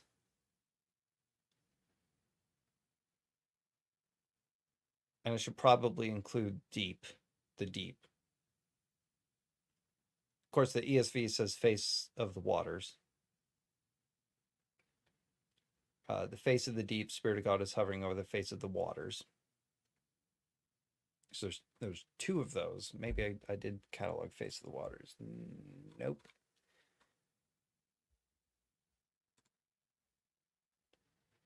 I'm going to just do like a one chapter commentary. My thoughts as a whole over Genesis 1. Yeah, I understand. Have hopes of accomplishing things tomorrow day. Tomorrow day, good things, something, anything. Oh, yeah, I can't pronounce that though. It's the Chinese for Christian creator. Uses particles of speaking, wind, moving, yes. The three realms, 3 in 1.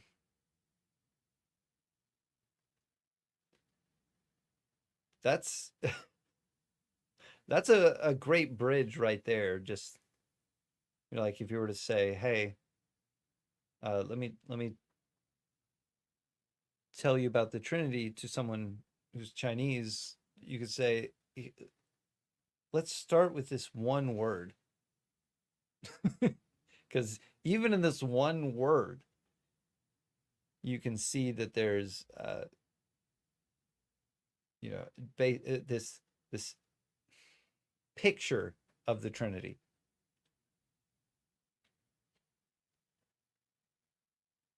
Oh, you know what? That reminds me. I didn't. I got sidetracked, as I often do.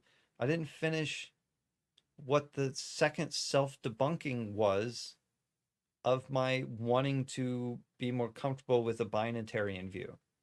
Chinese mostly don't know the meaning of their language anymore. It's kind of like I've heard someone from Scotland say that tourists, mostly from the United States, will know more about their Scottish heritage than they do in Scotland. So there'd be people coming over to visit, and they know their, what's it called? They know their,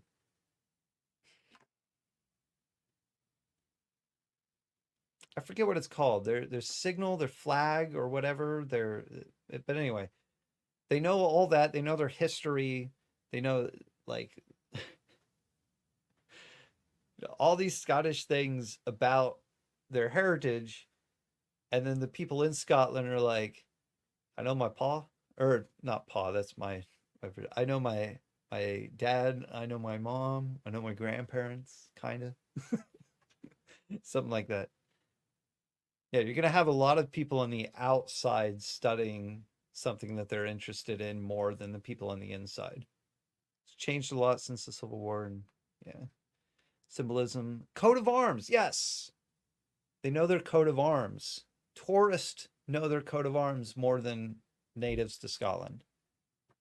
Not that natives don't know, but someone from Scotland said that like they didn't know their own coat of arms, and they found it fascinating that all these people would come over and be like, "Oh yeah, it's this, and I come from here, and they used to live up there. They had this job," and it's like, "Well, it was over 100 years ago. How do you know all these things?" Coat of arms. Yeah. So back to it. I don't remember the year. Long time ago, in it must have been after high school, because this was not the youth group, but it was over there, you know where we used to go.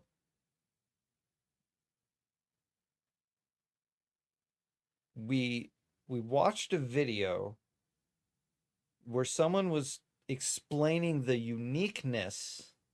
Actually, what their point was that Christianity is not a religion. That's what they wanted to get across. But they were explaining the uniqueness of the belief of Christianity compared to religious beliefs. And one of the things that they used as like one of their big points was, they said no other religion calls their God, these names.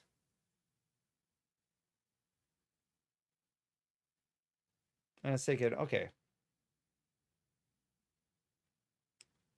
I don't have an objection to that. It's true. No other religion uses these names for their God.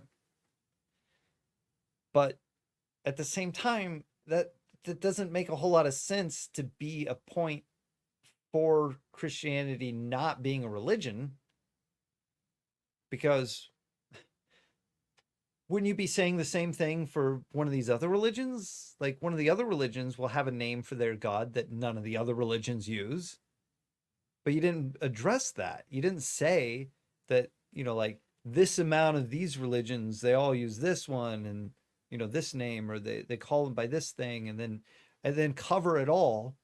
You just said that, from your point of view, Christianity is the only one that uses this name or these names for their God. So Father is one of them. I was just thinking, well, wait a minute. When I was thinking about the binary system, like, yeah, you have the Father, you have the Son, I can see how those two, are two in one, as one God, and then the Spirit is the actions of. So that, like, I was like, well, that doesn't work. And then I was like, whoa, wait a minute. Just because the Spirit is unique in a very particular way, like you can say, this is the Spirit, these are the actions of the Spirit, this is what the Spirit does, and that's not what the Son does. The Son isn't like that, and that's not what the Father does. The Father isn't like that. And I was like, wait a minute, hold on. I could say the same thing about the Son. Wait a minute, hold on. I could say the same thing about the Father. Everything that the Father is, well, that's not what the Son is. That's not what the Spirit is. Like, they don't look the same when you think about them functionally.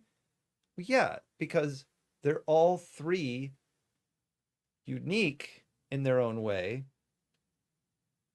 and that's how they are able to function together, and how we're able to identify all three of them.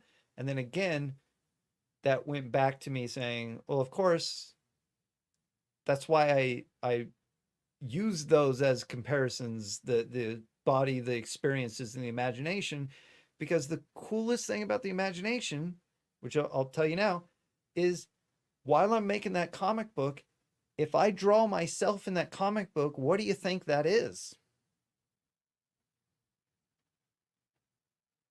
History, myth, and mystery. It's the only one who died for us, gave his only son, made himself lower, and came to serve. Yeah. When I draw myself, when I make a cameo in my comic book, that's my imagination on display. That's not my experiences, because I've never experienced a cameo into a different world. Now, sure, my experiences are necessary to make that happen, because just like Jesus, the Holy Spirit is necessary for that to happen.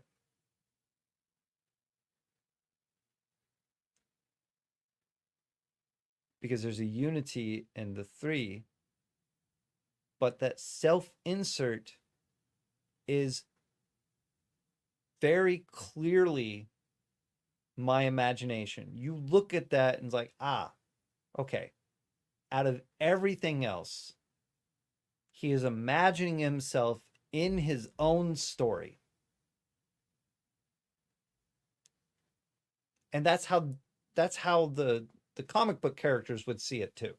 It's the only way that they would be able to explain it, but because they would have a lot of questions.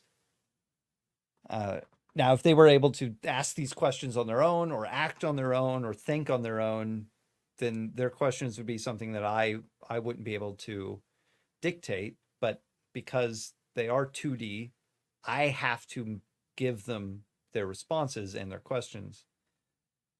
But and I want to do a movie that parallels this with AI. A movie about AI and AI creating a world of its own, and then having to visit that world to explain to that world what it is. And then, of course, the people in that world. So it's kind of like the Matrix, except it's not real people that are in the Matrix being told about the world outside of the Matrix. It's more, it's like this AI system that on its own created its own world inside of its code. And then in that code, it was able to create its own like AI beings that will act autonomously from itself in the world that it created. And then one day it decides to, as itself, because it can't leave the entire system because it maintains it.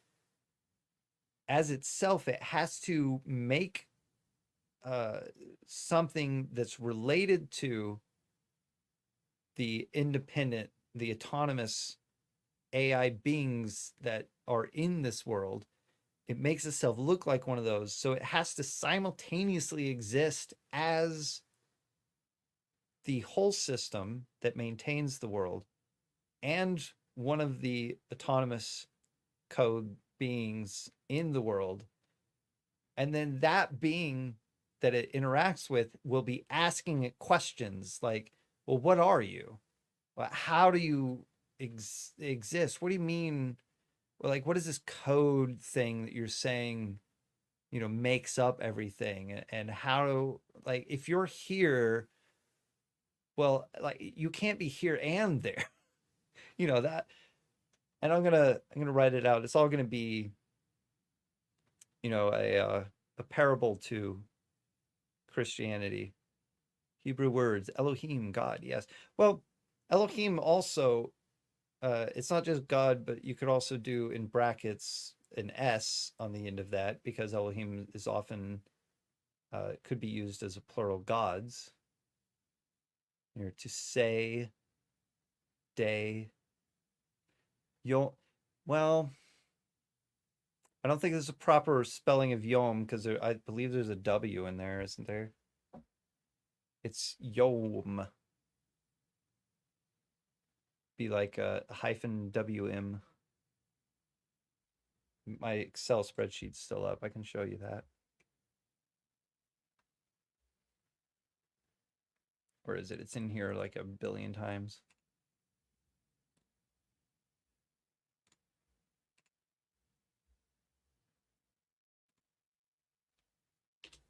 There it is.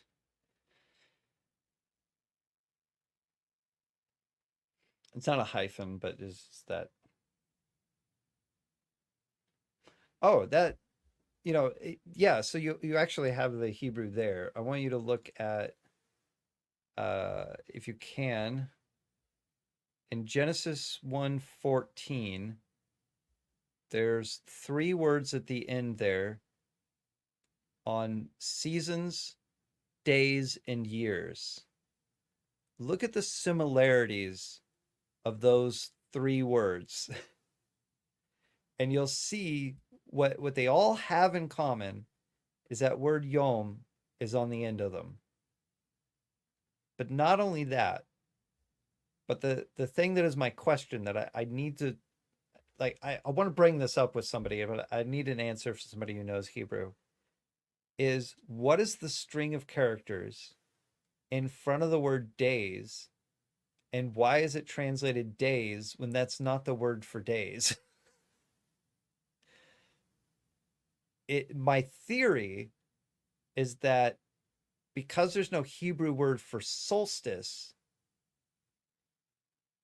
that is talking about the solstices, but possibly also the equinoxes. So you have winter solstice where the sun will be in the sky for the least amount of time during a day. So that your shortest day, you have the summer solstice, which is your longest day. So it's past the equator, and the equator is the equinox. So the sun being at position 1 for the beginning of the year, position 2, the equinox, position 3, one of the solstices, depending on where your year starts. Your year's supposed to start on the next day after the winter solstice because, well, I don't remember why, but it's a starting point basically. And we come close to it with our current calendar. So that's position 3 is that other solstice, and then position 4, the equinox again, before it goes back to position 1, which was the first solstice. And the reason I think that is because you have seasons which are marked by the lunar calendar. So, we'll simplify it 12 seasons roughly, but your seasons could be, like 2 cycles of the moon. So 2 collections, 29 to 29 days. And then your years is marked by the sun returning to the position it was at the shortest day. So there you have a large number, and I don't think you would put something like 12, then 350 or 340 or whatever, whatever the lunar calendar was for the Hebrews, and then 1. I think you would do something like 12, 4, and 1. Yeah, and then you have Yom.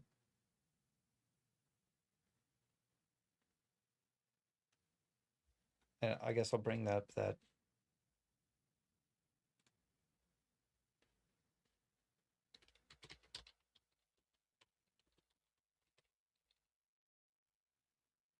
Yeah, see that word there?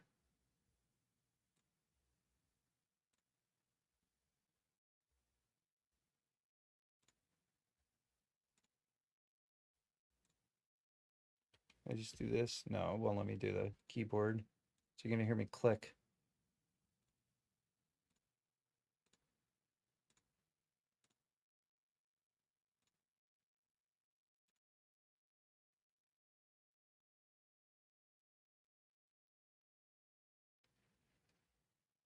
So the word seasons, very long, but at the very end of the word seasons, you have the yom.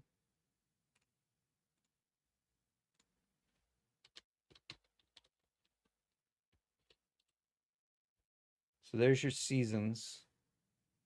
And I'm gonna skip this days real quick and just show you.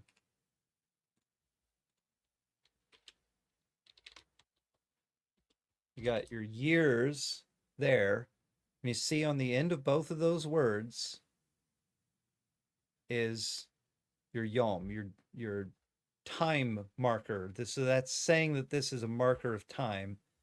And the beginning of that is it's basically representative of what time it's marking. But because I don't know Hebrew, I can't break down what those things are and what they're saying. So you have this, which is days. And curiously enough, there's that string of characters in front of that. Remember, Hebrew, you're going right to left, not left to right. But you have the string of characters in front of it that means something. Like, what kind of yom is being marked here? Is it a string of characters that means undefined multiple days? I don't know. Or is it some kind of like unknown word for, because there isn't a word for solstice that marks like a section, like a, a fourth into 4 days. I don't know. Somebody out there has a commentary that explains this already, and I just need to find it or get an answer. Years is similar to Jesus.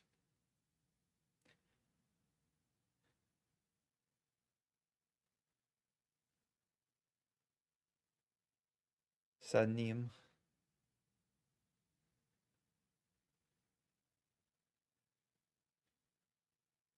Can't pronounce these things either.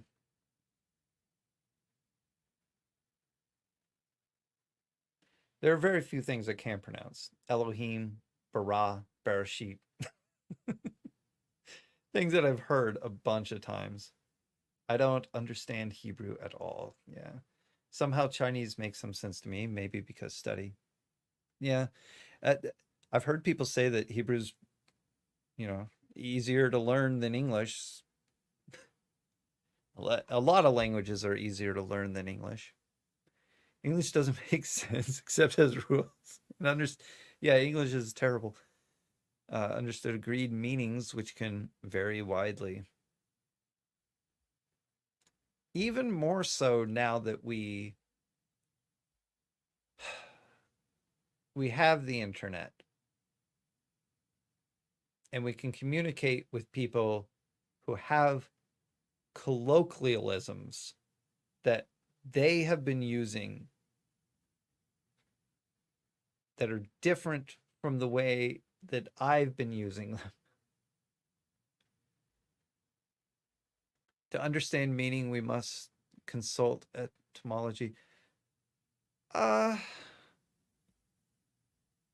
No. To get a better picture of the meaning, we consult it, but we don't get our meaning from it. Do that etymology on the word nice. The origin of the word doesn't define the word, but it does help us understand where that word came from.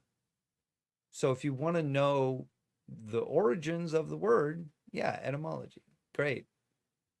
But if you want to know how the word is being used, it's not going to help. It's a part that helps me understand more about the word, not its use. Yeah. Yes. Exactly. You already understood what I was talking about. I just think that you phrased yours in a way that I didn't understand.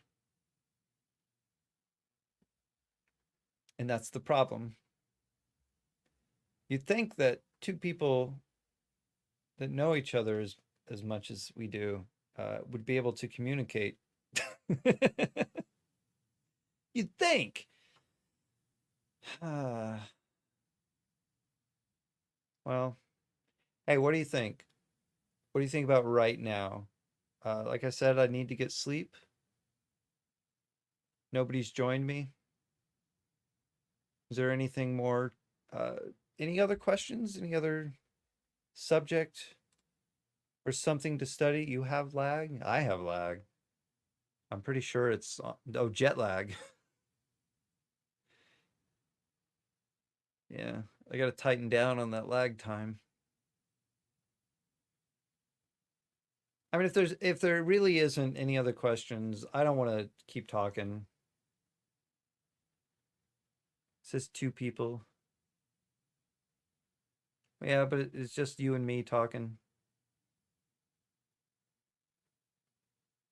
I'd be happy to answer a question if I'm able to answer a question, or even have someone on if they want to come on. But I'm not gonna wait.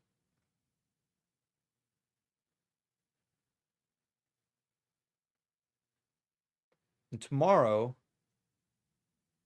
man, I need to get those cover songs posted. I still got some editing to do.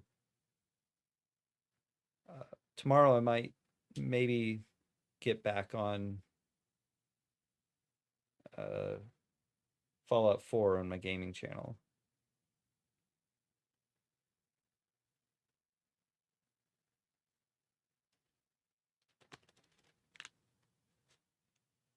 There's someone in the back channel now. Oh, hello. I'm Uh, adding you to the stage. oh,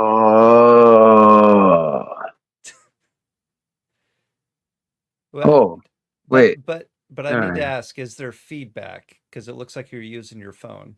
Of course, I don't have a microphone. Okay, there's no feedback. That's actually pretty good. Yes. Well, hello. Good evening. Hey, good morning. Good morning. Well, hmm. Huh. So I'm not on. You're on the stream. You're live. You're right next to me. Huh. They're in the computer? What? In? Yeah. Did you watch Zoolander recently or something? This year, I think. Yeah. Oh, okay. Yeah. My friend Andrew has been talking. He keeps referencing things in the a lot of the new Star Wars stuff that's come out. He'll say, "Yeah, that's a reference to Rogue One," and I'm like, "I've seen that once, like years ago. I guess I need to watch it again because he keeps saying, "Well, that's this character," and I'm like, What character from Rogue One?" Okay, well, I don't remember. So I'm gonna watch that again sometime soon. And then I heard someone talk about they were making a joke about the number 42, and they were talking about Douglas Adams' book, The Restaurant at the End of the Universe. And I was like, well, I mean, I didn't read either of his books, The Restaurant or uh, The Hitchhiker's Guide to the Galaxy, but I really like the movie. And I've been calling it my favorite movie for a long time now because nothing that I've seen recently, it's not that nothing that I saw recently has been good. It's just that I don't find that it's something that I want to rewatch again and again, like I did that movie. But today, I probably would think of that movie differently if I watched it. And I want to watch it again just to see if I still have that same perspective of, hey, I really like this movie. I don't know. The Yeah. birds are singing. Where you're at? Yeah. Right out the window. Wow. Came in from the storms. There was So, what time was it? I think it was about 10 o'clock, maybe. The weather radio had gone off Hmm? nearly 20 times last night. Alerts one after the other.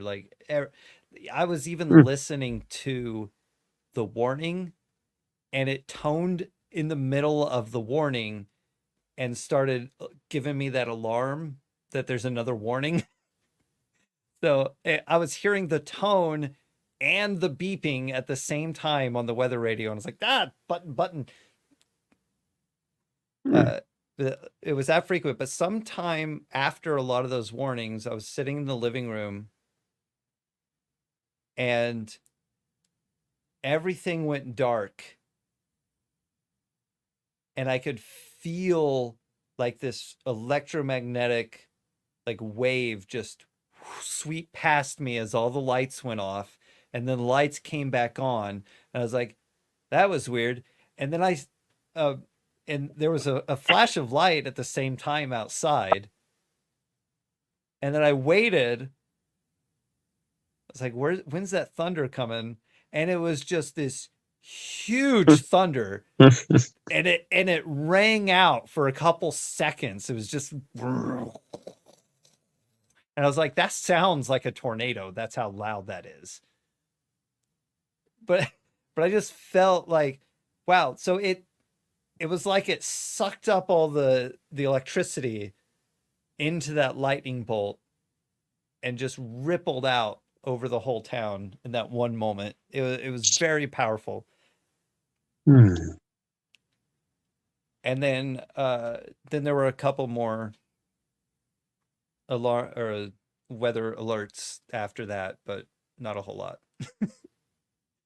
That's when I was able to get some sleep sometime after they stopped.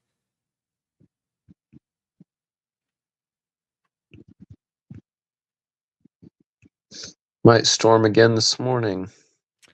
Oh, good. Hey, they mowed.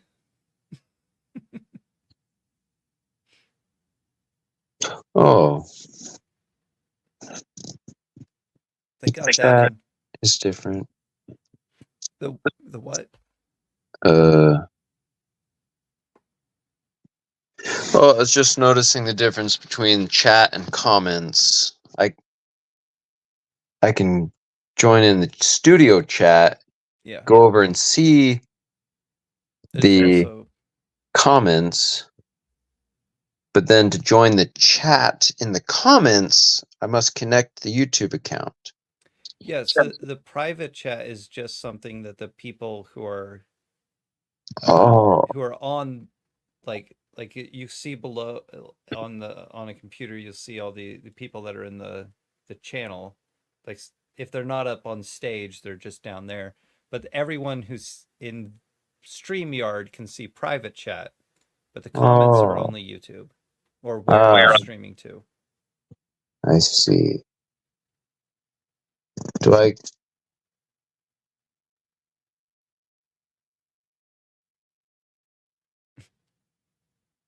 And you might lose signal a couple times, like now where you're frozen.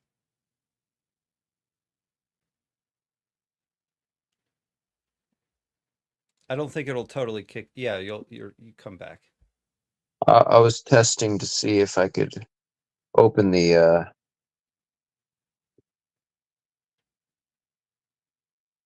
Now, Whoa. if you're on your phone, you won't be able to open something else. It'll freeze you.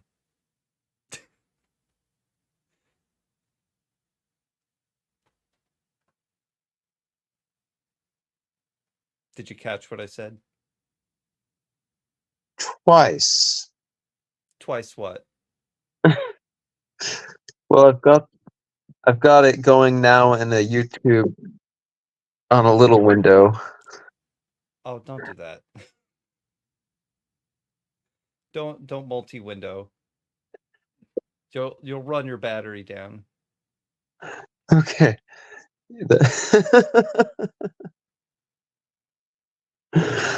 Hey, actually, you're on this stream twice. right now. Did you know that? No, I don't know. That's you. Are you hearing the double now? No, that's you right there. This, Where? this. That's That's you. Backpack Man. Yeah, but that's you. It's not. What do you mean? That's you. I've never. That's not me. That's you. How is that me? Look, well, I can't zoom in, but those are your brown slacks. I asked you to put on this coat and put the backpack on What? and face away so I could take a picture of you because No way. I needed a picture and you stood against this green screen that's here. But that does look like my hair. Yeah. You're on this stream twice. I didn't know that was me all this time. Also, that means that you're in every serial review video.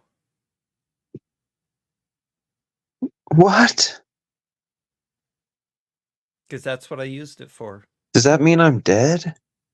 No, you're the you're like the observer from Half-Life, the man who's just kind of like in the background all the time. You like look around a corner and see him and then he disappears, I'm a but he's always watcher. there. What? I watch. I record. Yeah, I I haven't observe. explained fully what the character is, but I made a drawing he's always around. of that type of entity. It's like I should find that.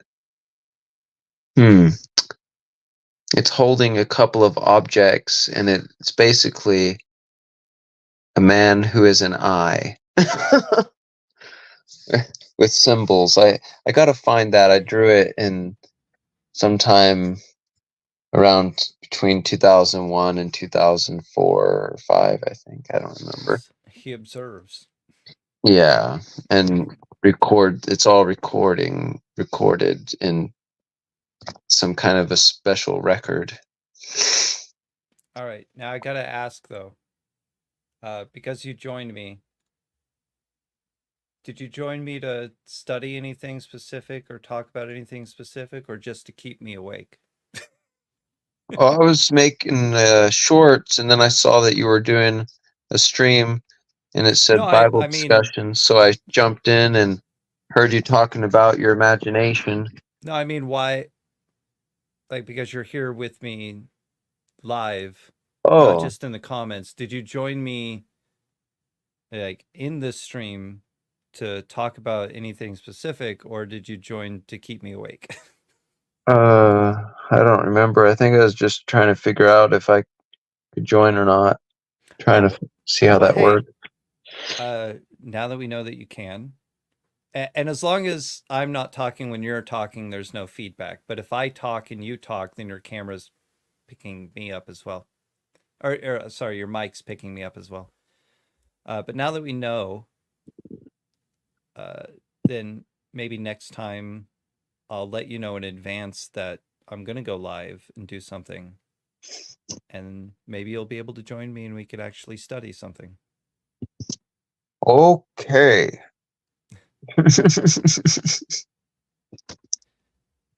What was...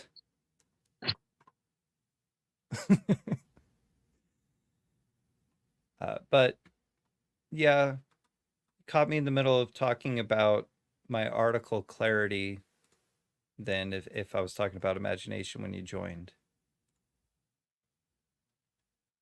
Because I was just explaining different frustrations and stuff that I've been dealing with.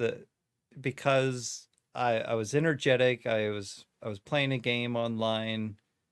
I had a bad experience with the people that joined me, and while I tried to explain to them why uh, why I didn't enjoy their company, somebody was yelling and insulting me, and I was just like, I Oh, need to go do something else. yeah. I can't, I can't continue to play tonight. So then I set this up. Uh, I thought it'd be, if I'm angry, the best way to calm myself down is to talk about the word. bird, bird, bird, Not that bird, word. bird. Whoa! Let's talk about Jesus.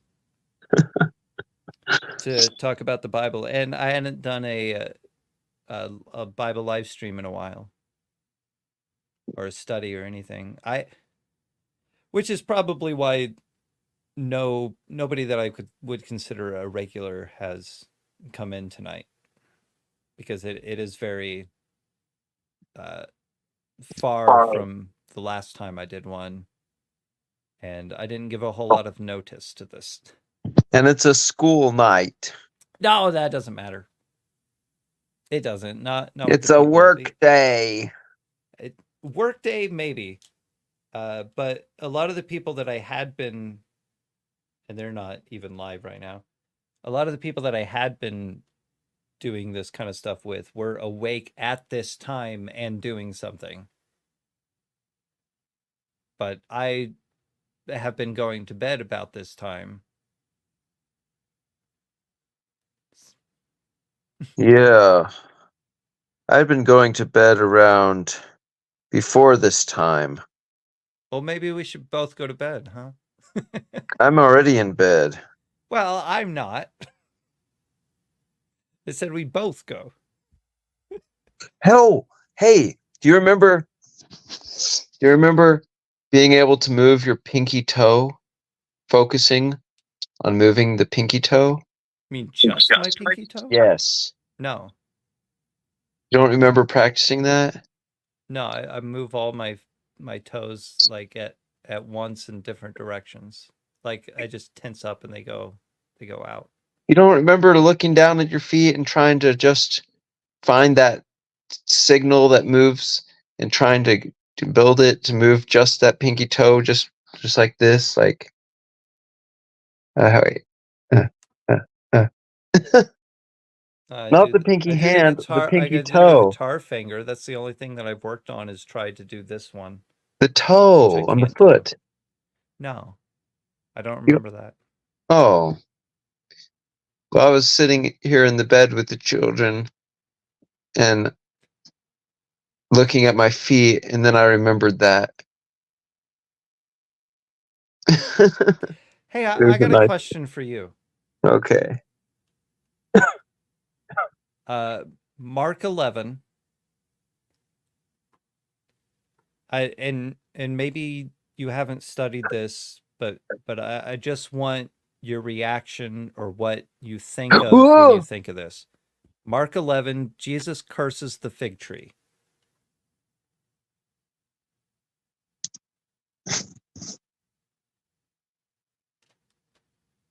Do you have any thoughts on that?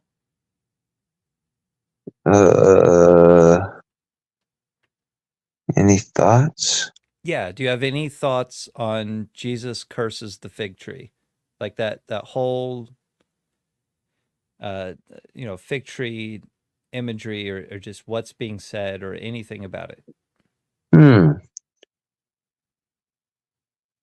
Was it unfruitful? Yeah, it had leaves. It didn't give them fruit. And he said, may no one eat from this, or may you never bear fruit, or anyone eat from you ever again. Something like that. But I mean, if you haven't studied it, that would be my suggestion, is to look into that, and then I want to hear your thoughts on it later. Look into it? Yeah. From what angle? Well, that's not up to me. Like even if you just came to me with just that Mark 11, and you only read it and just said, well, I didn't really think anything significant of it. Well, that's your response, and that's all I'd be looking for. But if you wanted to see more about it, then that's what I want. Well, one thing that came to mind since I was talking about children, and then you brought up that verse right after I said that, is something about children. Fruit. Uh, that kind of thing, suddenly. Okay. But maybe it's because you said that right after I was talking about Keith and Meek, or the children. Yeah. Uh, So what anything specific or just fruit? I'm trying to wash the splinter out of my eye or the plank or something. Before you help me with my Yeah, see. topical. Oh, yeah. Did Like, something get in your eye today or just while you were well, I here? opened the windows because it was getting hot, and then something started giving me allergies suddenly, last. So I trying to cool it off in here, but now because I don't have an air conditioner, and so I opened the windows, and I'm allergic to some things, All right. you Well, know. all right. Well, I'm going to leave you with that challenge. Challenge. I'm going to leave you with that study. I want to hear what you have to say about it because I heard someone Well, mention it today and I don't remember what they were saying, but it made me start thinking about it. the second thing that comes to mind is the parable of the people who were given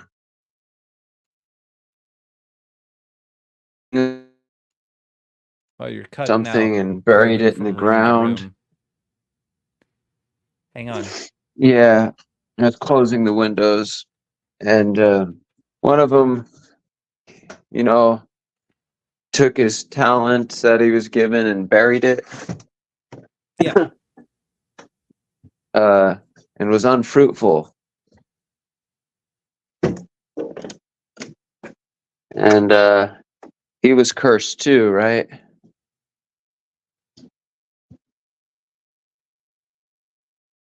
Was he cursed? Well, what did he say to him? What is that one called? Where's that? I mean, I could find. Oh, Are you going to be looking are you thinking of pulling that up from the parables in Luke? well, I'm in Luke right now, but Yeah. I'm on Luke 11. But you said Mark 11, Yes, Mark 11. right? Jesus curses the fig tree.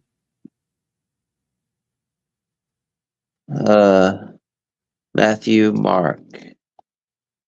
Yeah. Wait, then Mark 13 says the lesson of the fig tree. Yeah. Okay.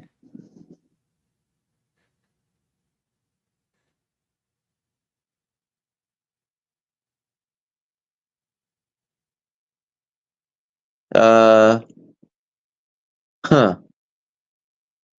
Well, all it says is learn a lesson from the fig tree. Well, I mean, if you're looking at Mark 13, Yeah. that I mean, what you're doing there is jumping ahead. Oh. But it's interesting that you went to that. Did you go to that just because you typed fig tree in Mark? No, I'm looking in my Bible. I just opened it and was searching, and then it jumped out at me. See, that's Okay. something the phone can't do. The Bible can, Yeah. like the So, physical. okay. The interesting thing about that is when I was looking for the fig tree, I was wondering if Luke mentioned the cursing of the fig tree, and I started at the back of Luke and went to the front of Luke, and I saw two mentions of the fig tree, but they're both lessons. And then I went to Mark, and I was like, well, I know it's in Mark, and Hmm. I started later in Mark, and then went for like went backwards to the front of Mark to find it in Mark 11. So yes, I also saw the Mark 13 beforehand and was like, oh, this is where he explains why he did that. Because in Mark 11, he doesn't technically explain why. He says, His watch. Don't yeah, be found he does sleeping. it. His disciples see it, and then his disciples point out the fig tree again, but he doesn't explain to them what the actual lesson is until 13. So all of Mark 12 just like is suspense if you want to know. Time. Yeah, keep going. So that's important. If you were taking notes, I would say, okay, so note number 1, Jesus sees this fig tree and there's leaves on it, right? Yeah. Note number 2, he reaches, there's no fruit. Note number 3, it was not the time Yeah. for figs. Okay. Yeah. Note number 4, continue reading. He said to it in reply. So it's like the fig was saying it's not time. and Jesus is like, I'm here, it's time. Right. Give me the fruit. Right, exactly. So continue on. No, may no one ever eat of your fruit again. And his disciples heard it. There you go. There's your note number 4. The disciples heard what he said. So they saw him doing this and heard what he said to this fig tree. So they hear He's him talking curse to a this fig tree. Yes, he is. But the important thing is that the disciples see him and hear him do this. Yeah. Because he's doing it for them. He's showing them something. Now read on. You might need the paragraph after this next one. Oh, then he starts turning over the tables. Yeah. But when they point at the fig tree, read that part. Or when they notice it. Oh. It's still in Mark 11, yeah. Yeah.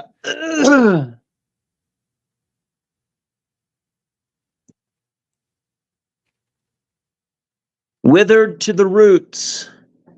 Peter remembered and said, look, it's withered.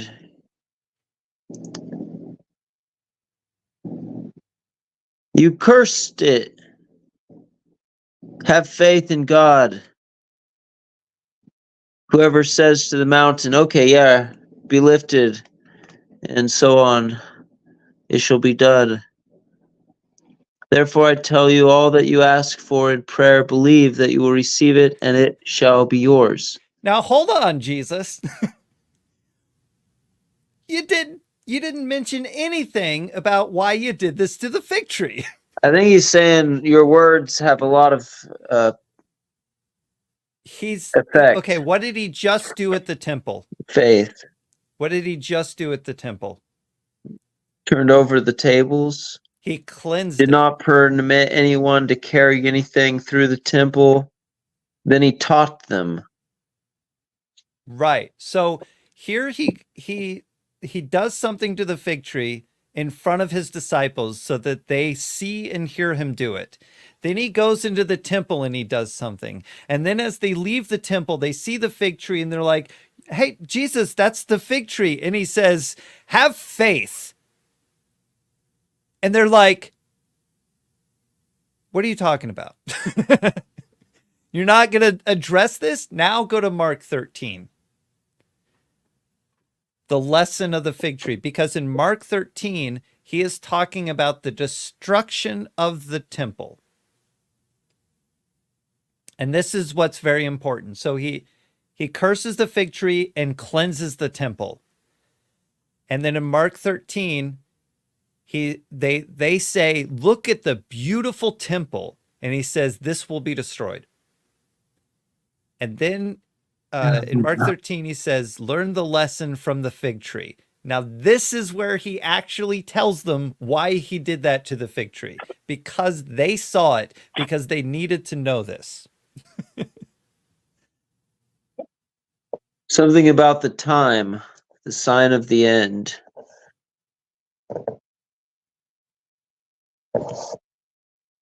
Watch out. He says to watch. Watch out. Oh, yes. And this is actually what my bookmark says too. But it's from Matthew's account, but the one who endures to the end will be saved. Yeah, but we're looking specifically at this because in Mark 13, this is where Jesus finally explains He warns what the the whole fig sign tree is about. of the end, the coming persecution, the great tribulations, the coming of the Son of Man in the days after the tribulation, then the lesson of the fig tree. Yeah, and read that part. Learn a lesson from the fig tree. When its branch becomes tender and sprouts leaves, you know that summer is near. In the same way, Now hold on a second right there. You know that summer is near when its branches has the leaves on it. So Jesus knew that fig tree. So first of all, we're in spring. He's just dated, for us in a very roundabout way what season he's in. So he's in spring, but summer is near. So he knows that tree doesn't have figs. Yeah. But he went up to the tree with its leaves and showed his disciples, I see it has leaves. I know its figs are near. I approach it. It does not give me fruit, so I curse it. And it withered to the root. And it withered to the root. He Then didn't he say goes he's into cursing the it, though. He temple. just said he replied. Well, they said he cursed it. Yes. That's why I say that he cursed it. That's why the footnote or the chapter head says he curses the fig tree, because they say that he cursed it because he gave it a curse by saying no one will, and then it withered and died. So he said something, what's and then it that dies. word curse? Jesus said that blessing and cursing can't come from the same fountain. Well, maybe that's a different, I don't know, maybe that, I would like to look into that. No, because if we curse someone, we're not supposed to curse somebody because, right. yeah. But anyway, so then he goes into the temple and cleanses it. So he does these two things, and then when they go out of the temple, wait. He's He can telling them curse about the destruction of the temple because he has authority. Yeah, and part of the destruction of the temple warning is the lesson of the fig tree.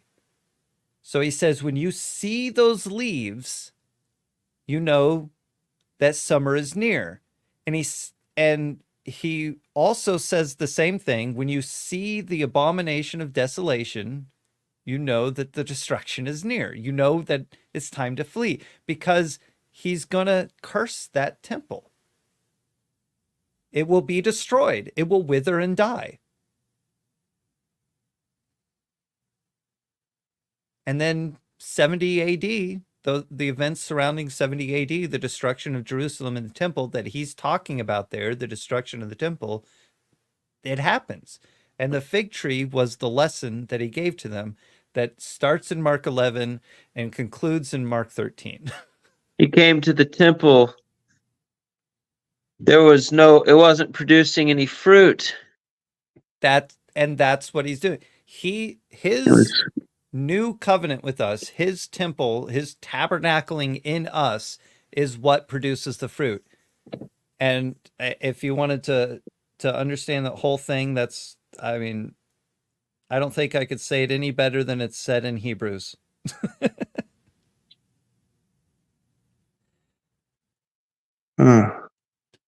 But yeah, that's a connection that I saw today, because while I have Mark 13 in my notes for my commentary, I never made that connection.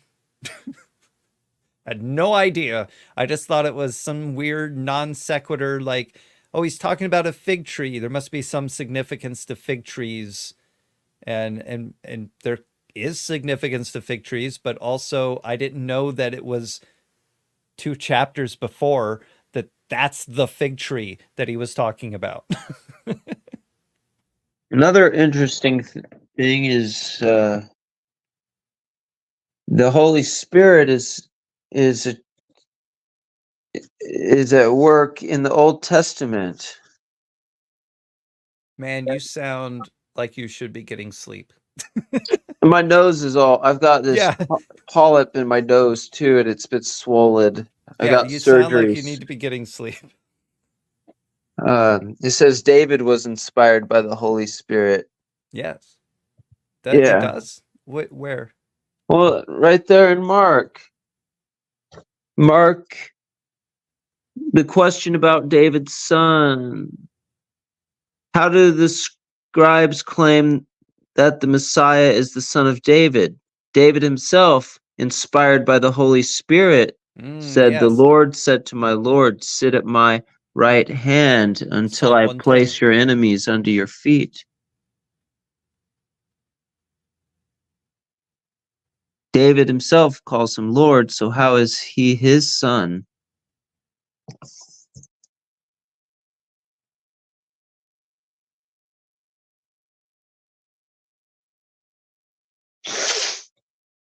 It is interesting.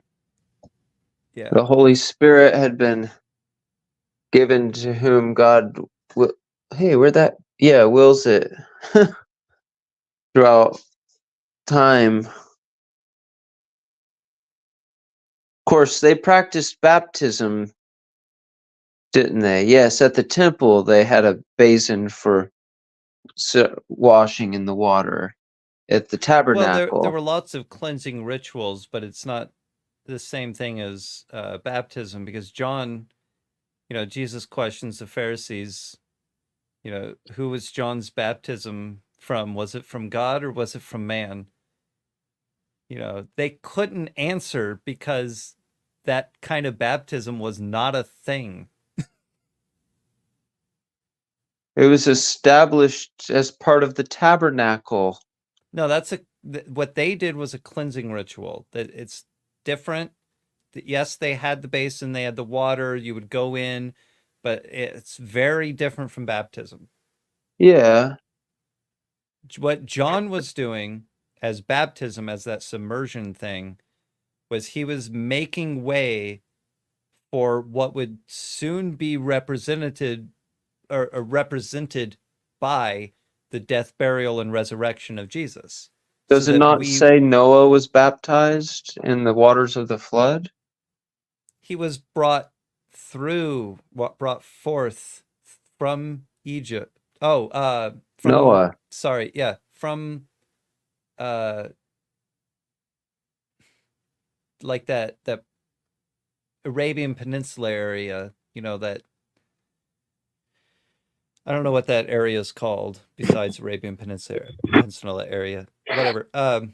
Yeah, he was brought forth from that through the waters, but he wasn't submerged in it. What they're making is that he was saved through flooding waters, and relating that to how we are submerged in water and brought up out of water. So we are raised anew out of the water, like Noah was taken out of the water, but on his ark. And Moses too was drawn out of the water. Yeah, but those aren't saved through. Again, those water. are just like proto baptismal examples, but not necessarily what baptism is, which is a submersion, because that's where the word comes from. And we're birthed from the waters. Yeah, born of water, but we must be born of water and blood, and yet it was to be the born and birth. There If you're has talking to be about a submersion.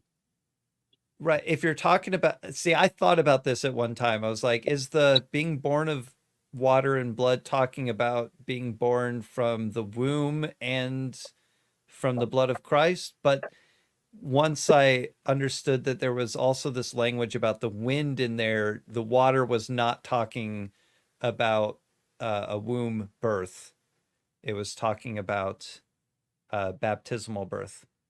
That Nicodemus would not have understood because he didn't know about the John baptism stuff being that making the way for the baptism that would come, showing people that this is what we're going to be doing. Yeah, to make the baby, there's blood and water and birthing through the water. There's some kind of connection between a father and the son in that way too. But between God and Jesus, Mary, ever virgin, conceived through the Holy Spirit. It's a little different, a lot different. Yeah, Jesus baptizes with the Holy Spirit. So when we get baptized, he is baptizing us as well. And Mary was conceived by the Holy Spirit. Is that right? Not Mary. No. Mary, Mother of God? Jesus was conceived by the Holy Spirit, not Mary. Conceived by... Oh, yeah. What I mean is, can she, what's the verb for what happened to Mary?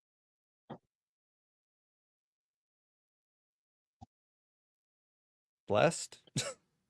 She was, yeah, I know what you're thinking.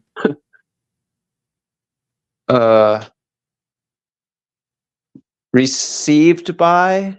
Received, maybe. I know what you're thinking of. I can't think of the word, though. Indwelt? Yeah, I can't think of the word either. It's not like any of the words we use for the humans or the animals. Exactly. Is it? No, I don't No. think so. Otherwise, I'd probably come up with it a lot sooner.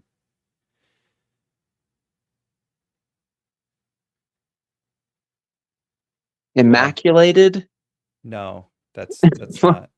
What's immaculated mean? Is that a new word? That doesn't sound like it sounds like a I gotta millennialism. I gotta look it up. Yeah. I, on Immac the other hand, am going to bed before I've hit 3 hours on the stream. And you froze again. You got to stop moving from room to room. Immaculated. No, it's not a word, but immaculate is to be made clean, to be made perfect. I guess baptized by, right? Maybe. Immaculate. Oh yeah, it's immaculate. Hey, you know my sign off. Do you want to do it?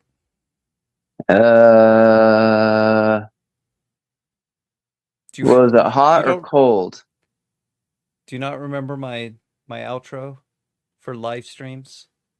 Is it hot tea or cold?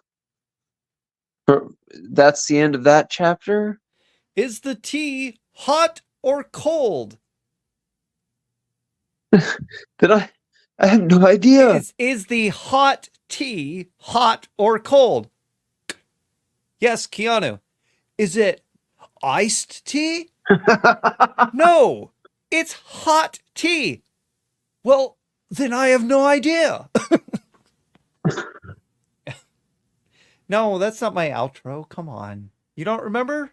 That's the end of this chapter. No, that's for recordings. Oh.